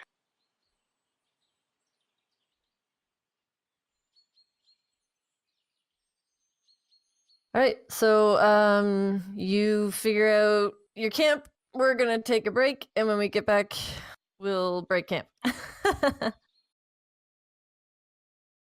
We're back right now. Everyone can hear us. Boy. That Oh, awesome. that is the butt of something. It's a falcon butt. I have a face now. It's a griffin. Griffin. My camera's fixed. I apologize for the microphone issues. I realized that as we went to break that it stopped recording. So one thing fixed, then something else broke, and now two things are fixed. It's wonderful. It's like, Does anyone else find it ironic that our tech guy is having the most tech problems? It crossed my mind. Anywho, so welcome back. Wow, you look very scary there. Okay. So you guys return to camp, you eat, you clean, you pack, you hit the road again, and Hey. Oh. There was something you wanted to do. Before Carrion leaves the spot where he found the kid, Yeah. he, by the way, since no one heard me, Carrion woke up in the middle of the night to whimpering. He heard, whimpering because I heard it. That's why. Anyway, he heard whimpering. He went to the grass and found a child. It had sores on its face and was very sad. And Carrion called out to it. It ran away. Carrion was sad because it was sad. Now it was gone. There was no trace of it. So he went back to the campfire and he just waited till morning. He didn't wake anybody up. And then he brought them back to the spot and pointed at it and all that crap. And he everybody was found nothing. No one found anything. Carrion was leaning on his staff, was sad. Everyone went back to the campsite. And before Carrion left the spot where he found the kid, he used the end of his staff to write write runes in Druidic. Something to the effect of rest in peace, kind of. Okay. Rip in pieces. All right. So you inscribe the druidic runes into the ground, and then return to the camp. And you all get set to go. You pack up the donkey, the cart, and hit the road. Do we pack the donkey into the cart or the cart Yes. into the donkey? You're all pulling the cart, and the donkey is sitting in the back. No. So you head out on your way. The day passes fairly uneventfully. There's a lot of people on the road going to and from Waterdeep and Daggerford. Nothing crazy, nothing out of the ordinary. And then you're beginning to approach where Bradok. You guys had to pick names with B's, honestly. Yeah, I know, but We could have been Magnus and Marrow. Yeah, you could have. You begin to approach the area. You know where the crossroads is. So you've been traveling this road for a few days now, and as evening approaches, you spot the wooden signpost that you've been looking for next to the trail that heads north into the hills. Nailed to the post, you see 3 arrow-shaped signs, the 2 Waterdeep and Daggerford pointing in opposite directions, following the high road. But the 3rd is the one you're looking for, labeled Nightstone. And if you remember correctly, I mean, you may or may not have been to Nightstone, but you know its approximate location. You figure it's roughly 10 miles up the trail. You should reach there shortly after nightfall. Are we talking about a 1 wagon wide, 2 wagon wide? To Nightstone, it's probably about like 1, maybe a little extra. It's not as wide as the high road that you've been on, but it's still well kept. It's fairly even. It's not too rough. Nightstone's a popular destination for people traveling between Waterdeep and Daggerford. Well, people of certain wealth. It's a known noble retreat. So Resort town, guys. kinda. Not as many like farmers or whatever visiting, but it's known for its inns and.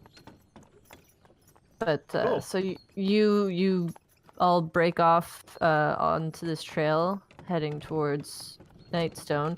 None of the travelers that you see on the high road are turning. It doesn't look like there were any ahead of you. But people. Does the path look traveled recently at all? It's hard to say. Like, you don't see any fresh footprints, but it's still a well-kept road, so like it sees a lot of use. We are It's talking just- about dirt. We are talking about like a dirt road, though. Oh yeah, they're all dirt roads. Yeah. But yeah, the people are starting to thin out anyways because it's approaching dusk. So people are starting to thin out, find camps, rest up for the night. Oh, so we're kind of hitting the town at like. You'll be hitting the town after dark. Cool. So you continue on your way? Alright. So, y'all walk down this path. Still uneventful. There's no people now, but it's an easy road to follow. It's fairly smooth going, especially with the cart, and you make pretty good time. When it gets dark, Carrion would like to pull out a torch All right. and light it. Okay. And as he lights it, he just kind of... He's not like glaring, just like he's just looking over at Bravo Cork as he lights the torch. See, I could do it too. All right, so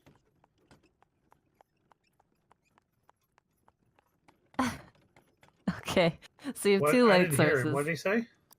I didn't hear him He- either. I think you're muted. You're muted, Yeah, I buddy. believe, yeah, you are definitely muted. I made a light on the end of my quarterstaff. Like I There cast we- light on the end of my quarterstaff. All right, so you've got two light sources going. As you walk, you begin to approach the town. You begin to hear a river nearby. You know that it sits on a river. You can hear it in the background, but you also hear something else. And night has fallen. It's Simon. We heard River, and now we hear Simon. Sorry, that was a bad reference to a. That's sorry. Continue. I was Cool. Yeah, no, that was my fault. I'm sorry. I'm super glad you interrupted for that. I apologize. I apologize. So after following the trail for 10 miles, you hear the ringing of a bell. Now, it's not unusual for towns to have bells, but it is a little unusual to hear them this late in the day. But, you know, it happens. Can we but, see the bell tower from where we are?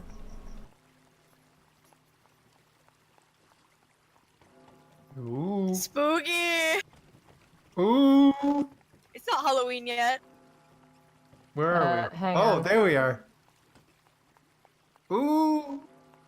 So, which one are you? You're the dark one. There. Okay, so you have a torch.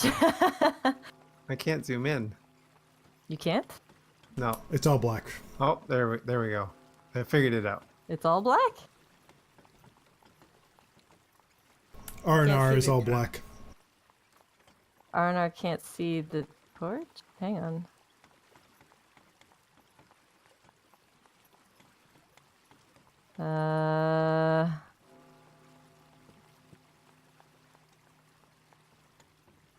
All players see light.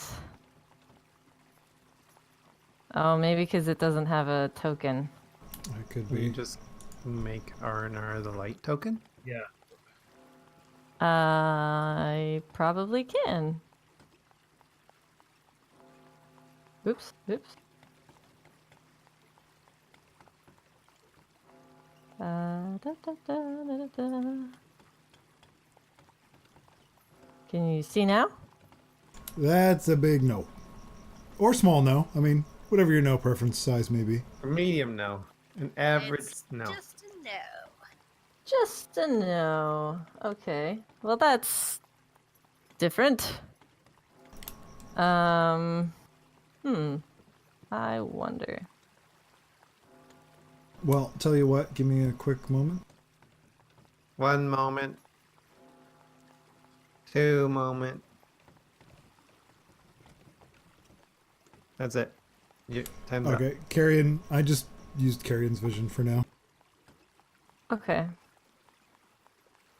All right. If you want to keep messing with it, I'll correct it if you can get it to work. But we'll use Carrion's vision for now. Oh, hang on.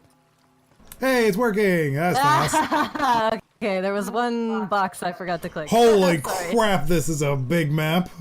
It's a very big map. I'm sorry, guys. All right. Where did my notes go? Hang on. I can has light too. Holy crap! It's a big map. Uh, Or I am a light, aren't I? I mean, sorta. Oh, I can just give you a torch. too. Sorta. There. You I don't see anything. Do I need to also have a reload? torch. You should Oh, be able oh, to see oh. something. Yeah, it's a big map. You gotta zoom gotta in. zoom way Oh, out. shit. Yeah. Get out your microscope. So, can you control that torch, Dave? Let's find out together. Yeah. Yes. Okay, perfect. Oh, I can control too. Have your torch. Yes, back. everybody can control the torches. Please don't play with the torches. We'll not play with the torches. Why did you give this to children? I know. Okay, so Stop. David. Stop. It wasn't me. Okay, She well, called whoever's you doing David. it, Cut it out. please stop. You are in Because such they big will trouble. reveal things that your character can't see, and that's yeah, not. David, quit it. All right. So you hear the ringing of the bell, and the sound grows louder as Nightstone comes into view. A river flows around the settlement, forming a moat. The village itself is contained within a wooden palisade, beyond which you see a windmill, a tall steeple, and the high-pitched rooftops of several other buildings. Apart from the ringing of the bell, you detect no other activity in the village. The trail ends before a lowered drawbridge that spans the moat. Beyond the drawbridge, 2 stone watchtowers flank an open gap in the palisade. South of the village and surrounded by the river moat is a cone-shaped, flat-topped hill on which stands a stone keep enclosed by a wooden wall. The keep, which overlooks the village, has partially collapsed. A wooden bridge that once connected the keep to the village has also partially collapsed.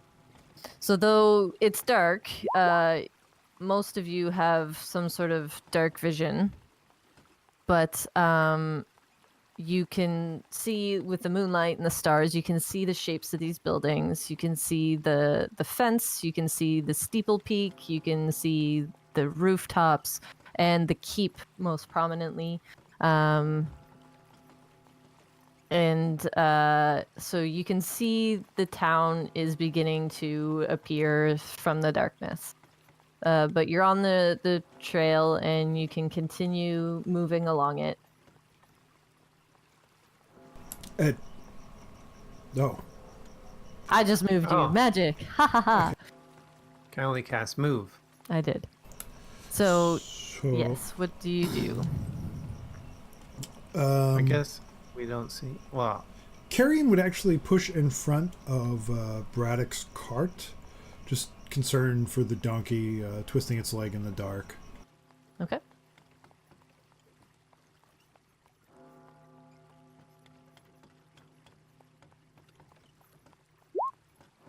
Sorry, I can't interact with the torch here. You can't? No. I can interact Oh. with Dave's torch, but not my torch. I think I have it set to R&R. That's why.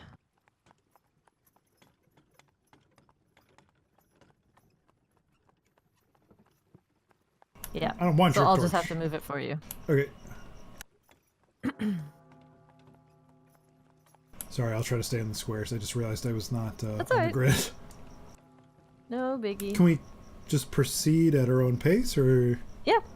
I mean, this is the map. You can explore. Does Braddock kind of get a sense of uneasiness about the whole situation? Like, does something seem wrong? What are you, what's afraid of the dark? Loser. Maybe a perception check or something? It's just, Yeah, make a perception check. no, everything's fine, guys. We're all good. Carrion waves the It's pretty dark, and even with your dark vision, your sight has its limits. But something does seem a little off. I mean, the tolling of the bell, it's still going. It's dark. There does seem to be some sort of damage to the keep that you can see sort of. You can't see the extent of it in the dark, but you can tell there's some rough edges that probably shouldn't be there. But yes, you're getting a feeling that something's not right. You just don't know quite what. Braddock kind of lets Rollo take over, pulling himself along, and he gets into the back of the wagon. And he starts putting on his armor. Okay. Hearing the clanking and clanging of Braddock arming himself kind of puts Carrion on edge, and he grips his staff a little bit tighter in his left hand and holds the torch a little bit higher and continuing forward. I don't know how fast we should be moving. It's a giant map, so I guess we could just keep going until you tell us to stop. Each square is 5 feet, so it's a regular. So this map is 10 years long. Yeah, it's pretty freaking huge.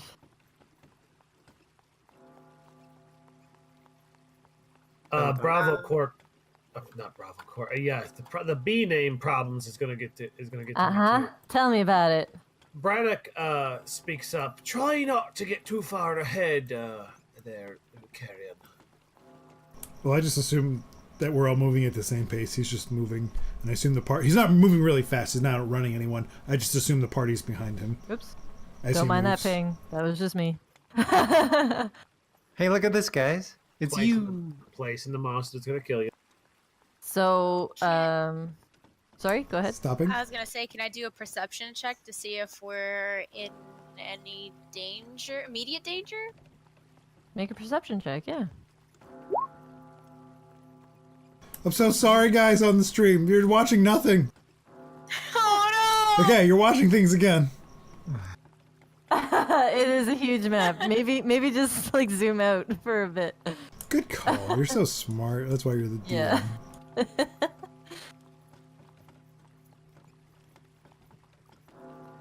It is very, very big map. So as you're walking along, you see the river to your right. You can see the wall there, the palisade, and you're starting to see the drawbridge there that's down and the guard towers. And you're realizing you don't seem to be in danger necessarily because you can't see anything, but something is strange because you don't see any people. So right before the drawbridge, here this Braddock's going to take the wagon and lead it off behind a large tree that kind of sits off to the road just a bit and out of the way, and he's going to park the wagon so that the tree screens it against the town, against the river. So it's gonna kind of be wagon, tree, river, and Sure. he's gonna pull Rollo to a stop. He's gonna get out, and I don't really think anybody's close enough to hear him talk to Rollo, so he's not gonna bother with it. I'm not gonna bother with it. And then he's gonna come trotting back around to the rest of the party. As Braddock is doing that, Carrion finds a soft... Oh, hang on. Carrion moves off to the side, finds a soft patch of dirt in the ground, and kind of jams the end of the torch into it, and sets his unslings his backpack, sets it down, starts rummaging through, and unfolds his leather armor and starts donning that because he was just wearing his explorer's clothes before. Okay. Bravo. Sorry, go ahead. You take 10-15 minutes to don your armor. Bravo, what are you doing? He quietly murmurs to himself and gestures and asks the armor himself. Mage armor, okay. You want me to click it? No, that's fine. Just make sure you're marking down your spell slots. Yeah, he's tapped. All right. So the drawbridge is before you all. You see, it's 20 feet long, 10 feet wide. It looks undamaged. It's just resting open. But again, in the towers flanking either side of it, no movement. All right, so Braddock's gonna have his axe is gonna be on his hand axe is gonna be on his hip, battle axe is gonna be on his back along with his shield, and knocked on his short bow is gonna be an arrow. He's gonna keep the tip pointed down. But the bowstring's still tight. The arrow's still ready to go. All he really needs to do is bring it up and aim. And he's not feeling great about what's going on. He's really watching the towers, and he's gonna approach just short of the drawbridge. And as he does, he says, "Everyone, stay very close together." Yes. Well, okay. Carrion falls in right behind Bradok. Braddock speaks back up. Are you sure this is where we're supposed to go? This is the town that sent out the missive of hell. I'm as sure as you are, and he kind of shudders. From the looks of things, they certainly need it, or the sounds at the very least. Right, then, in we go. And Braddock slowly starts to walk across the bridge. Right. We do a follow. Oh, this torch chasing me! Somebody help!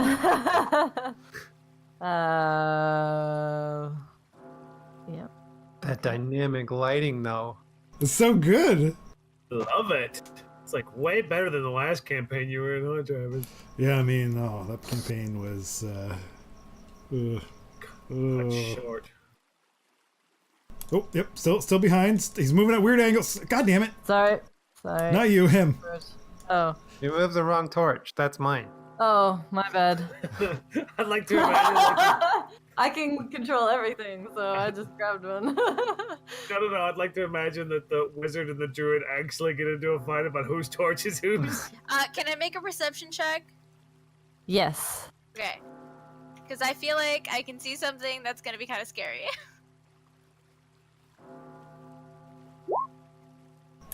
You definitely do. Just at the edge of your vision, and you can kind of hear as well, what sounds like tearing and chewing and growling. Nope. North stops and calls out as quietly, loudly as she can. Quietly loud. Guys, wait!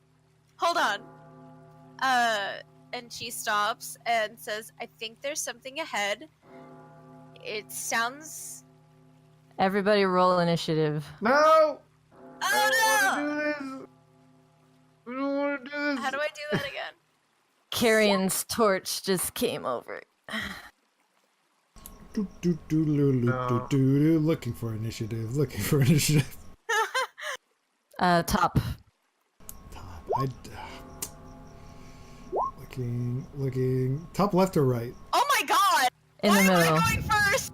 Oh, what is that?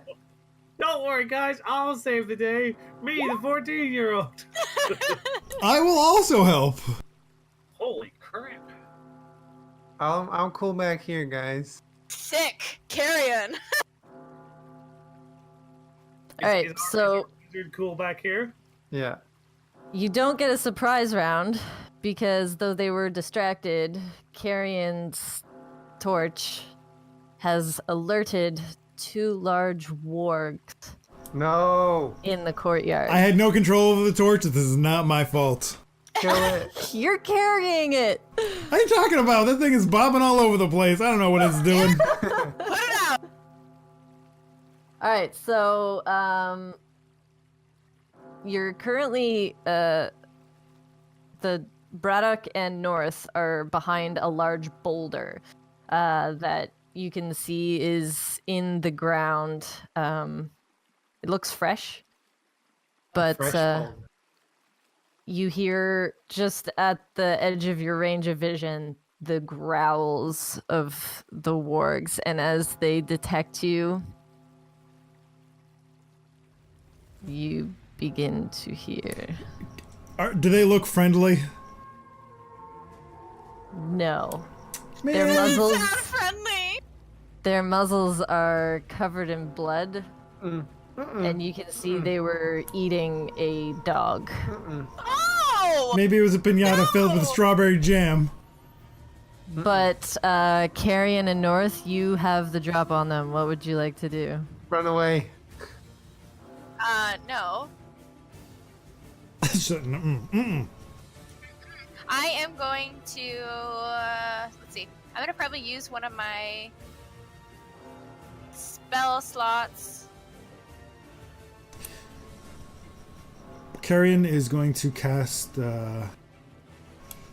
just because it might be fun to butcher the name of it, Shalag. He's going to cast the Shalala? Shalag. We went Shalag. over this last time. I know we did, but it's way more fun this way. He's going to cast, Shalalag. Shalaga. Shalaga. Shellac. On his quarterstaff, and he is going to hold it in both hands. Okay. He's kind of holding it horizontal to the ground, prepping himself, and then he will Run away. take out his tape measurer and see that it is quite far, and think that maybe he cannot move that far. And Yeah, you have 30 feet of movement, unless you dash. But is Shalala in action? yeah, it's a spell. It's a cantrip. Okay. He'll just hold. Bonus action. So you have an action. Oh. While he does that, then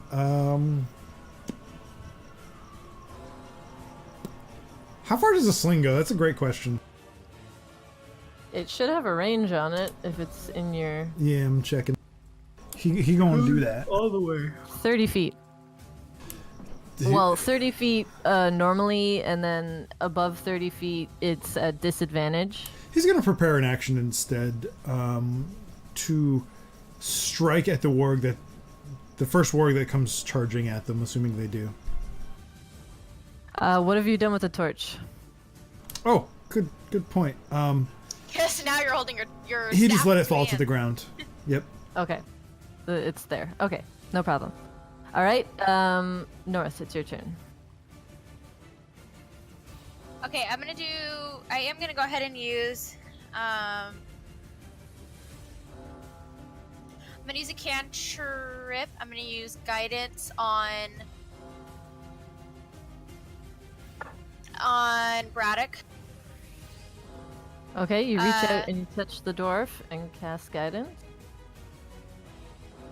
Should I click on it? Did I have I been clicking on it? No, okay. Just click on the name so that he knows what it does. And then I'm gonna go ahead and step a little bit back. And I think that's about all I'm gonna do. Okay. Bradok, it's your turn. Right, Braddock's gonna look over at the druid, at Carrion. I can't stress this enough, stay close to me!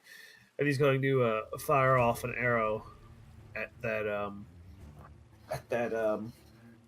warg that's just visible to him. A quick question about the boulder. Can he shoot over the boulder, or does he need to lean to one side to get around the boulder? You can use the boulder as partial cover. Okay, so he's going to fire from behind the boulder.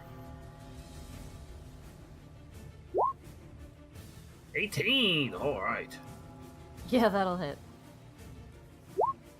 Awesome. 4. 4 damage to the first warg. It's an ability check. Alright, and then he's gonna throw the short bow to the ground, and it's gonna be shield and battle axe now. All right, so you ready yourself for some melee? Yep. Is that your turn? Yeah, that's my turn. All right. Bravo Corks, your turn.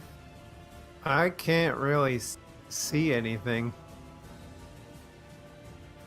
So what do you do? What? what are you guys doing? It sounds very scary. I'm going to approach. Please kill all of the bad things before I get there. And then steps forward. Oh, and now I can see the. Okay. How far away? How do we get the measuring? There it is. The Right on ruler? measuring. It's the comb. Yeah. I'm gonna do a firebolt. Yeah, that'll hit. So I do my wiggly arms and go whew.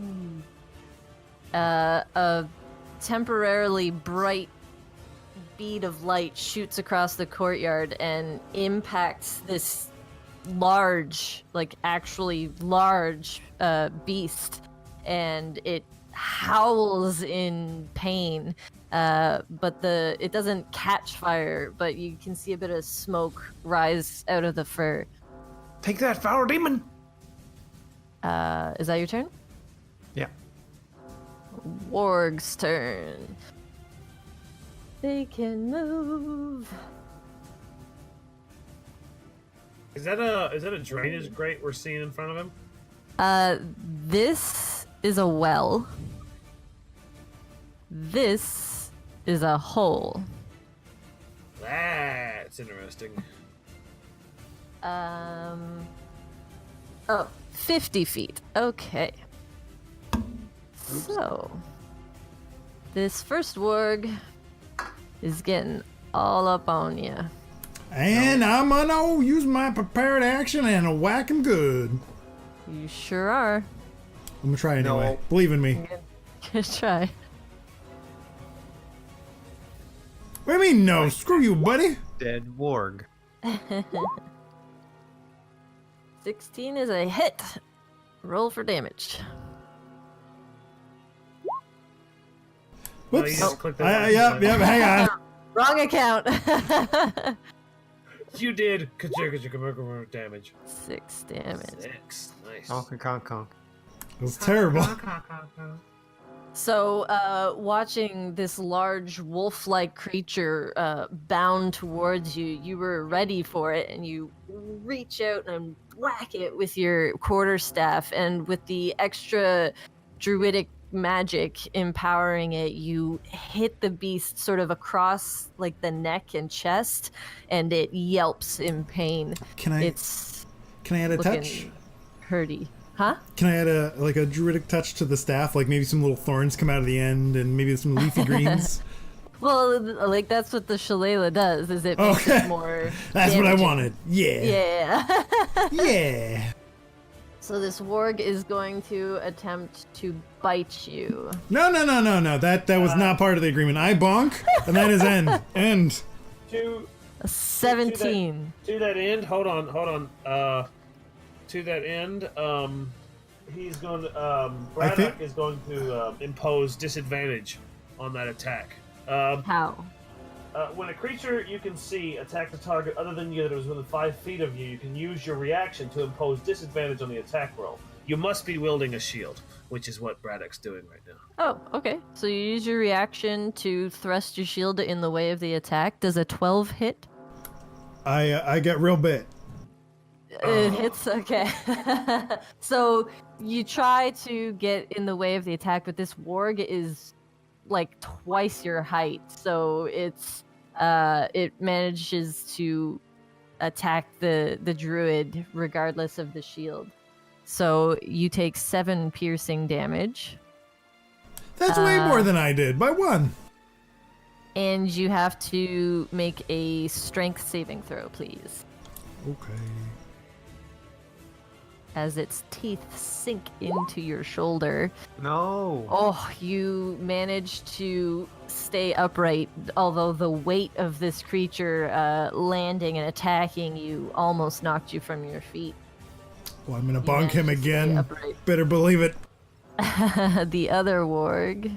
No. Go away. So wait, you said it did 7, right? 7 piercing damage, yes. Ow! Okay. You're not like bloodied, are you? No, go away from me too. Very close. Just go the other way, Callie. Other warg runs up, but that's as far as it can run, and just glares at the dwarf from over the boulder. It gets tired and sits down. It's running towards him, and it can see him over the boulder because it's just so tall compared to Bradok. And now it is Carrion's turn again. By the way, this is what they look like. Am I How do I- grappled by the teeth, or can I pull myself away? Nope, Okay. you're not grappled. It just bit you. No. Carrion twists and turns, and Are they mounted? No. Okay, It's just sorry. the wargs, but they are popular mounts for goblins. Sorry, Travis. it's too many teeth. I don't like it. My shoulder doesn't like it. I'm saddened. Okay. Carrion is going to cry out in pain because 1, that fucking hurt a lot, and 2, he is gonna jump back. He's gonna jump back once he figures out how to move his character token.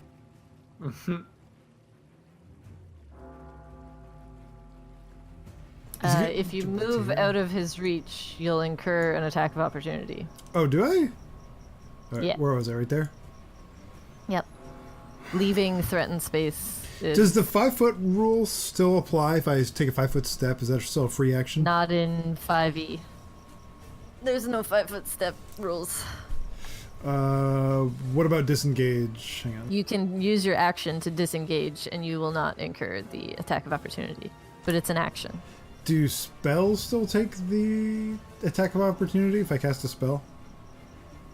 Oh, no. But if you cast a ranged spell, it'll be at disadvantage. If you cast a melee spell, it'll be fine. Okay, let me look real quick. Punch. So much has changed. I'm a newbie. Yeah. Not like those days where you just sing a song and get the hell out of there. Most of our group has never played 5e before, so I've only- we're learning as we go. Yeah, I've only played 3.5. I apologize, guys. I'm just gonna take it. He's gonna cast, so it does not occur attack of opportunity, but he's going to cast Healing Word on himself. Okay.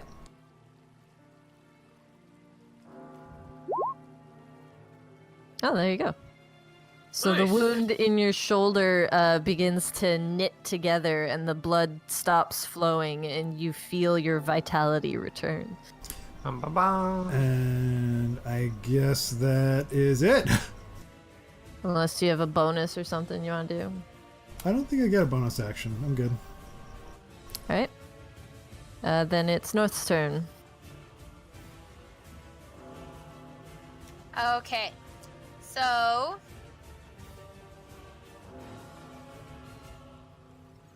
I'm gonna go ahead and cast the cantrip Sacred Flame, Okay, on which one? the damaged one. Okay. Go ahead. Oh, it's a dex save. Okay.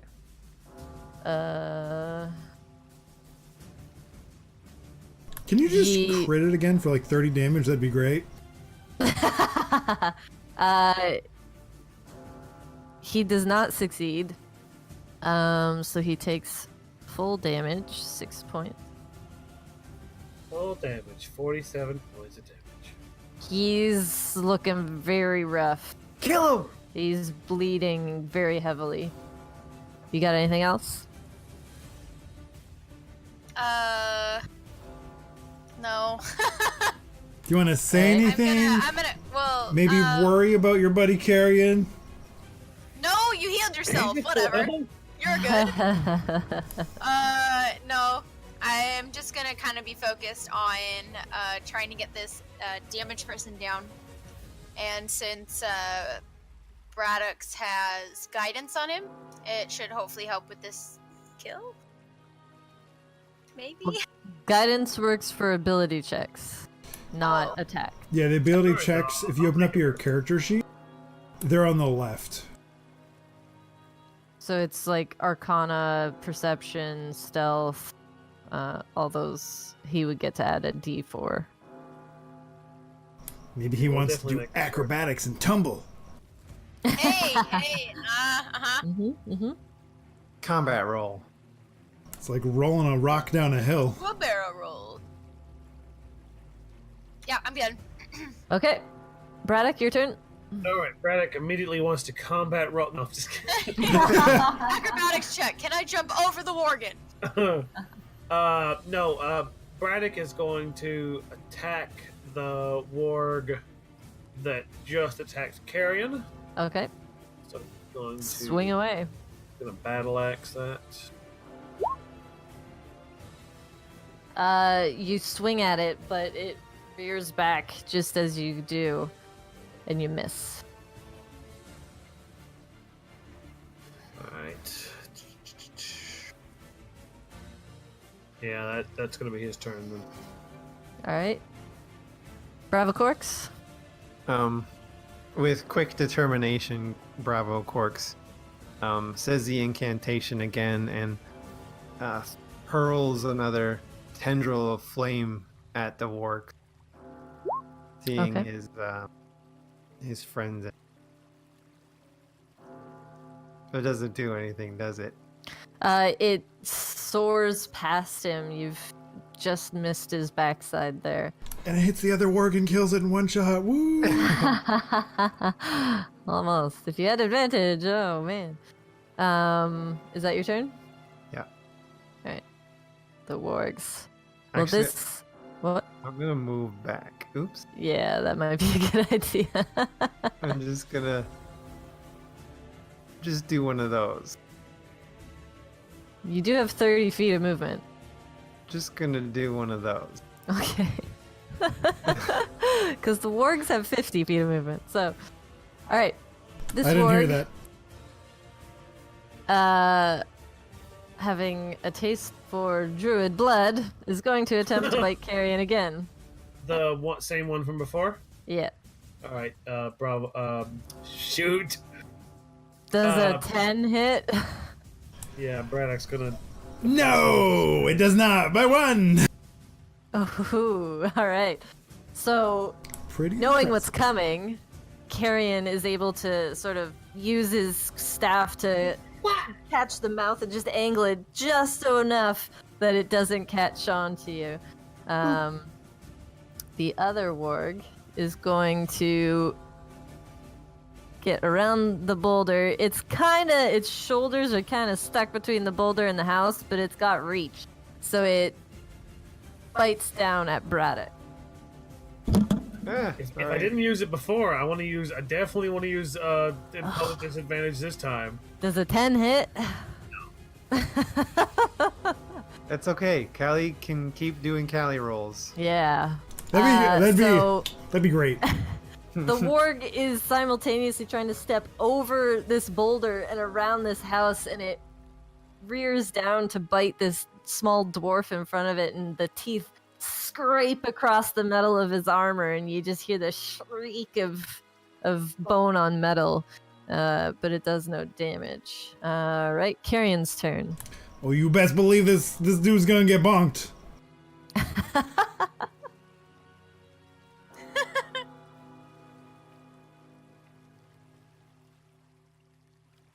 Just as soon as you can roll it.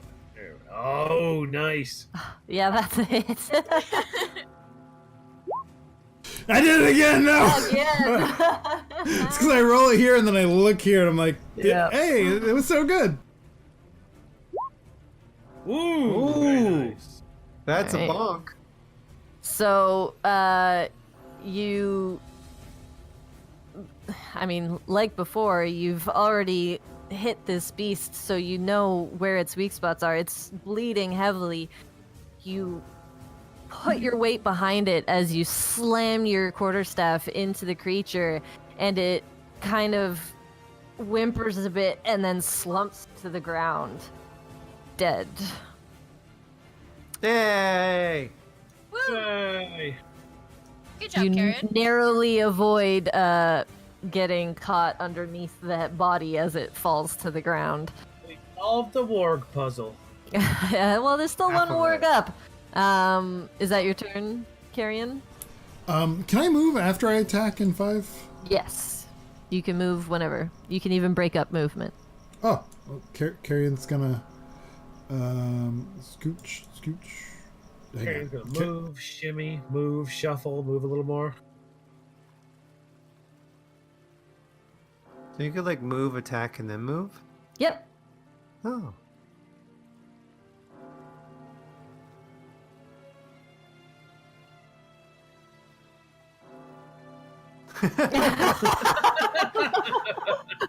He does a little dance and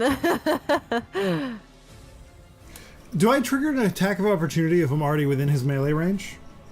you don't trigger attacks of opportunity entering threatened space, only leaving it. Okay, so I can scooch around. Now, how does flanking work in 5th edition? Do I have to be opposite, or can I just be on a different side of the monster or target? Technically, flanking's not a thing unless you have a feat. Okay. So he won't gain any advantage to you being in melee range of Well, I'm gonna whack him on the butt. Next chance I get, he's getting butt whacked. Okay. Is that your turn then? That's my turn. Alright, North. Alright, I'm gonna go ahead and go for Sacred Flame on this Worg that is still alive. Alright. Dex save. He got a 4. So, 5 damage to him. So again, there's some smoldering fur, some nasty smell of burnt hair, but he's still looking pretty hardy. Is I'm that gonna go ahead and move in okay? so I can get within melee range. Okay. All right. Bradok, your turn. So Bradok starts to move towards the druid, and then he stops when he sees that the cleric comes up along his side, Mm-hmm.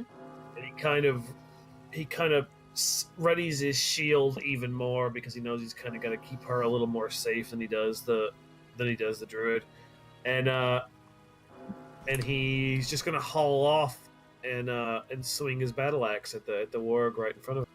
All right. Nah, the druid needs it more. Have you seen that cleric's stats? He doesn't know this yet. He doesn't know it. 18 is a hit. little frail cleric, yes, Slashing. please protect me. That's big damage. All right, he's starting to bleed. Oh gosh! Quick emergency. AFK. Dogs barking in the other room. Be right All right, back. no Keep problem. Yeah. Bravo Corks. Oh yeah, okay. Dun dun dun. Being a little unsettled that he missed his previous attack, he's gonna stand and recenter himself and cast another firebolt. All right, And it worked! that hits. Yeah. All right. Ciao! A larger burst of flame than came from North sails between Bradok and North, just whoop, and Look out! explodes into a curl of flame in this creature's chest, and it yelps with the pain of the fire. It's not looking so good. Is that your turn, Bravo Corks? Yes, ma'am. All right. It is the Worg's turn. Having most recently been hit by Bravacorx, but in close proximity by the dwarf, he is going to attempt to bite Bradok. Excellent. 13. I don't think that hits him. Hang on, let me check. No, that does not hit him. All right. So again, you hear the shriek of teeth against metal, and maybe a little as it clamps down onto his armor, but the armor holds, and he takes no damage. Right, Carrion, your turn. All right. Well, it's been working so far, so you know why. Let's smack. Yeah. Right in the butt. Carrion makes sure his footing is sure, and then gripping his staff and both hands, he raises it above his head and tries to bring it down on the back of the warg. That is just a hit. Oh no! Why do it's in my brain now? Oh! Oh, One God, day. just time. Bradok, you Jeez. were attacked again, but it missed. Oh, All right, goodness. it Thanks. takes 8 damage. All You're right, you hit into this creature's hindquarters, and it was otherwise unaware of you because of the boulder next to it. But it's aware of you now. It's looking really rough. North, your turn. Now, if I use a cantrip, can I also melee? No, well, it depends. Is your cantrip a bonus action or an action?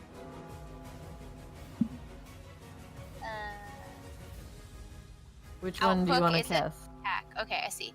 I'm gonna keep going with the Sacred Flame on the organ here. All right. It's a warg. This is not the Oh, MMORPG. Bad. Oh, it rolled real crap again. Probably because it's stuck between a boulder and a building. And it gets butt We're all whacked. gonna hard bliss. Literally. All right. So you raise your hand to shoot out another sacred flame, and the glowing orb of fire hits the creature's chest as it was turned to look. Microphone. As it was turned to look at Carrion, attacking it from behind, and you hit it sort of in the meat of the neck, and it doesn't even make a sound as the flames engulf it, and it falls to the ground. It's a good old Yeah, neck meat man. shot. They get him every time. North is probably she was probably a little panicky because these two came a little bit quickly. And after having seen Carrion get hit and then revive, she's probably like high on adrenaline, so I'm sure she is panting and sighs of relief when the other guy goes away. All right. Well, as far as you know, that is the only danger in the area. solved the Oh, God. We saved the town. These two wargs are dead, covered in burn marks and slash marks and blood dripping from their muzzles, both from the bite on Carrion and from their meal earlier that you interrupted. What do you guys want to do? Well, first, I want to collect all the Phoenix down that we got from winning the fight. Carrion turns towards the bell tower and points his staff. I think we should make all due haste towards the bell. Clearly, this is a sign of, or a call for help. Yes, I think finding if there's any survivors is probably the most pertinent action we can take right now. So, quickly, hastily. Yeah, Braddock's gonna quick trot up to the well. Carrion runs Wait back for for the everyone to catch torch up to it. and picks it up, and then runs to follow Braddock to get back in line. So from where Braddock is, what direction is the bell tower? It's actually this building that you were saying. Oh, great! Oh. Awesome! So Carrion runs back to the torch. He jogs backwards. I went into it. Braddock, in all seriousness, like jogs forward, and then realizes what he's just done, and then just quick turns around. It's the temple, so that's where the steeple is. This is the steeple, and this is the Where's the door? door. Oh, okay. So the maps are gonna work a little differently. That's the graveyard. Oh, great. The door is actually here. You Oh, just by the giant can't work see body. it. Yeah, there is a giant warg body. You might have to haul out Oh, of the I way. made it. Okay. Oh, Is the work body in the way of the door? A little bit, yeah. It Um, it Just like won't. force yourself Yeah. through. It'll be fine. Can Carrion Uh, push it out of the way? Use this Yeah, you shoulder? could shove it enough out of the way that you can get at the door. Okay. Are you all entering the temple? I'm Is in. it- well, I'm on its roof. Okay, just stop moving for a minute, would you? Does Is the there door? Stop, anything stop. on the body? Does the Stop. door open? Can Carrion use his staff and rap on the door? You want to knock on it? No, I want to rap on it. I want to lay down some sick beats. Dave, who's What? moving the torch? Why? I'm playing with my feet right now. Where did the torch go? I don't know. Did somebody just delete the torch? No, there's a torch No. over here. There's a torch Oh. under Carrion. See, Carrion There's moved. my torch. Yeah. Okay, stop touching the tokens for 1 minute. Sorry, I just. Okay. So you want to knock on the door. No, I want to rap on the door with the staff specifically. You want to rap on the door. Okay. So you do so. Why? Why can't we just go in the door? Why do you gotta knock on it? Nobody answers. The bell stopped though. Spell that stuff. That's a problem on my end. Okay. Oh, There it is. oh, well. Carrion. There it goes. He steps to the side, kind of like trying to step over the war corpse, and looks at Bradok, and then kind of, yeah. You wanna go in? Braddock readies his shield and his axe and kind of gives the motion for Carrion to open the door, and Braddock's gonna go in as All right. Carrion opens the door. Carrion doesn't understand and does not open the door. Fine. Braddock kicks the door open. Do I need to roll strength? Hang on. No. I cast Mage Hand to open the door. Whoa! Whoa! Transported across the Sorry. universe. Yes. If you scroll to the right side of the map.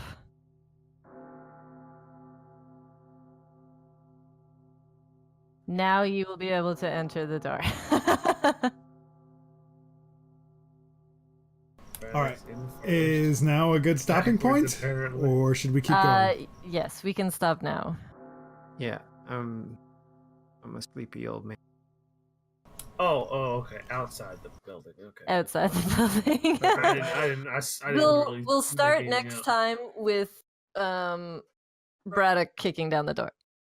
Or opening it stealthily, whatever. No. choosing That's to do. cool. Kicking is cool.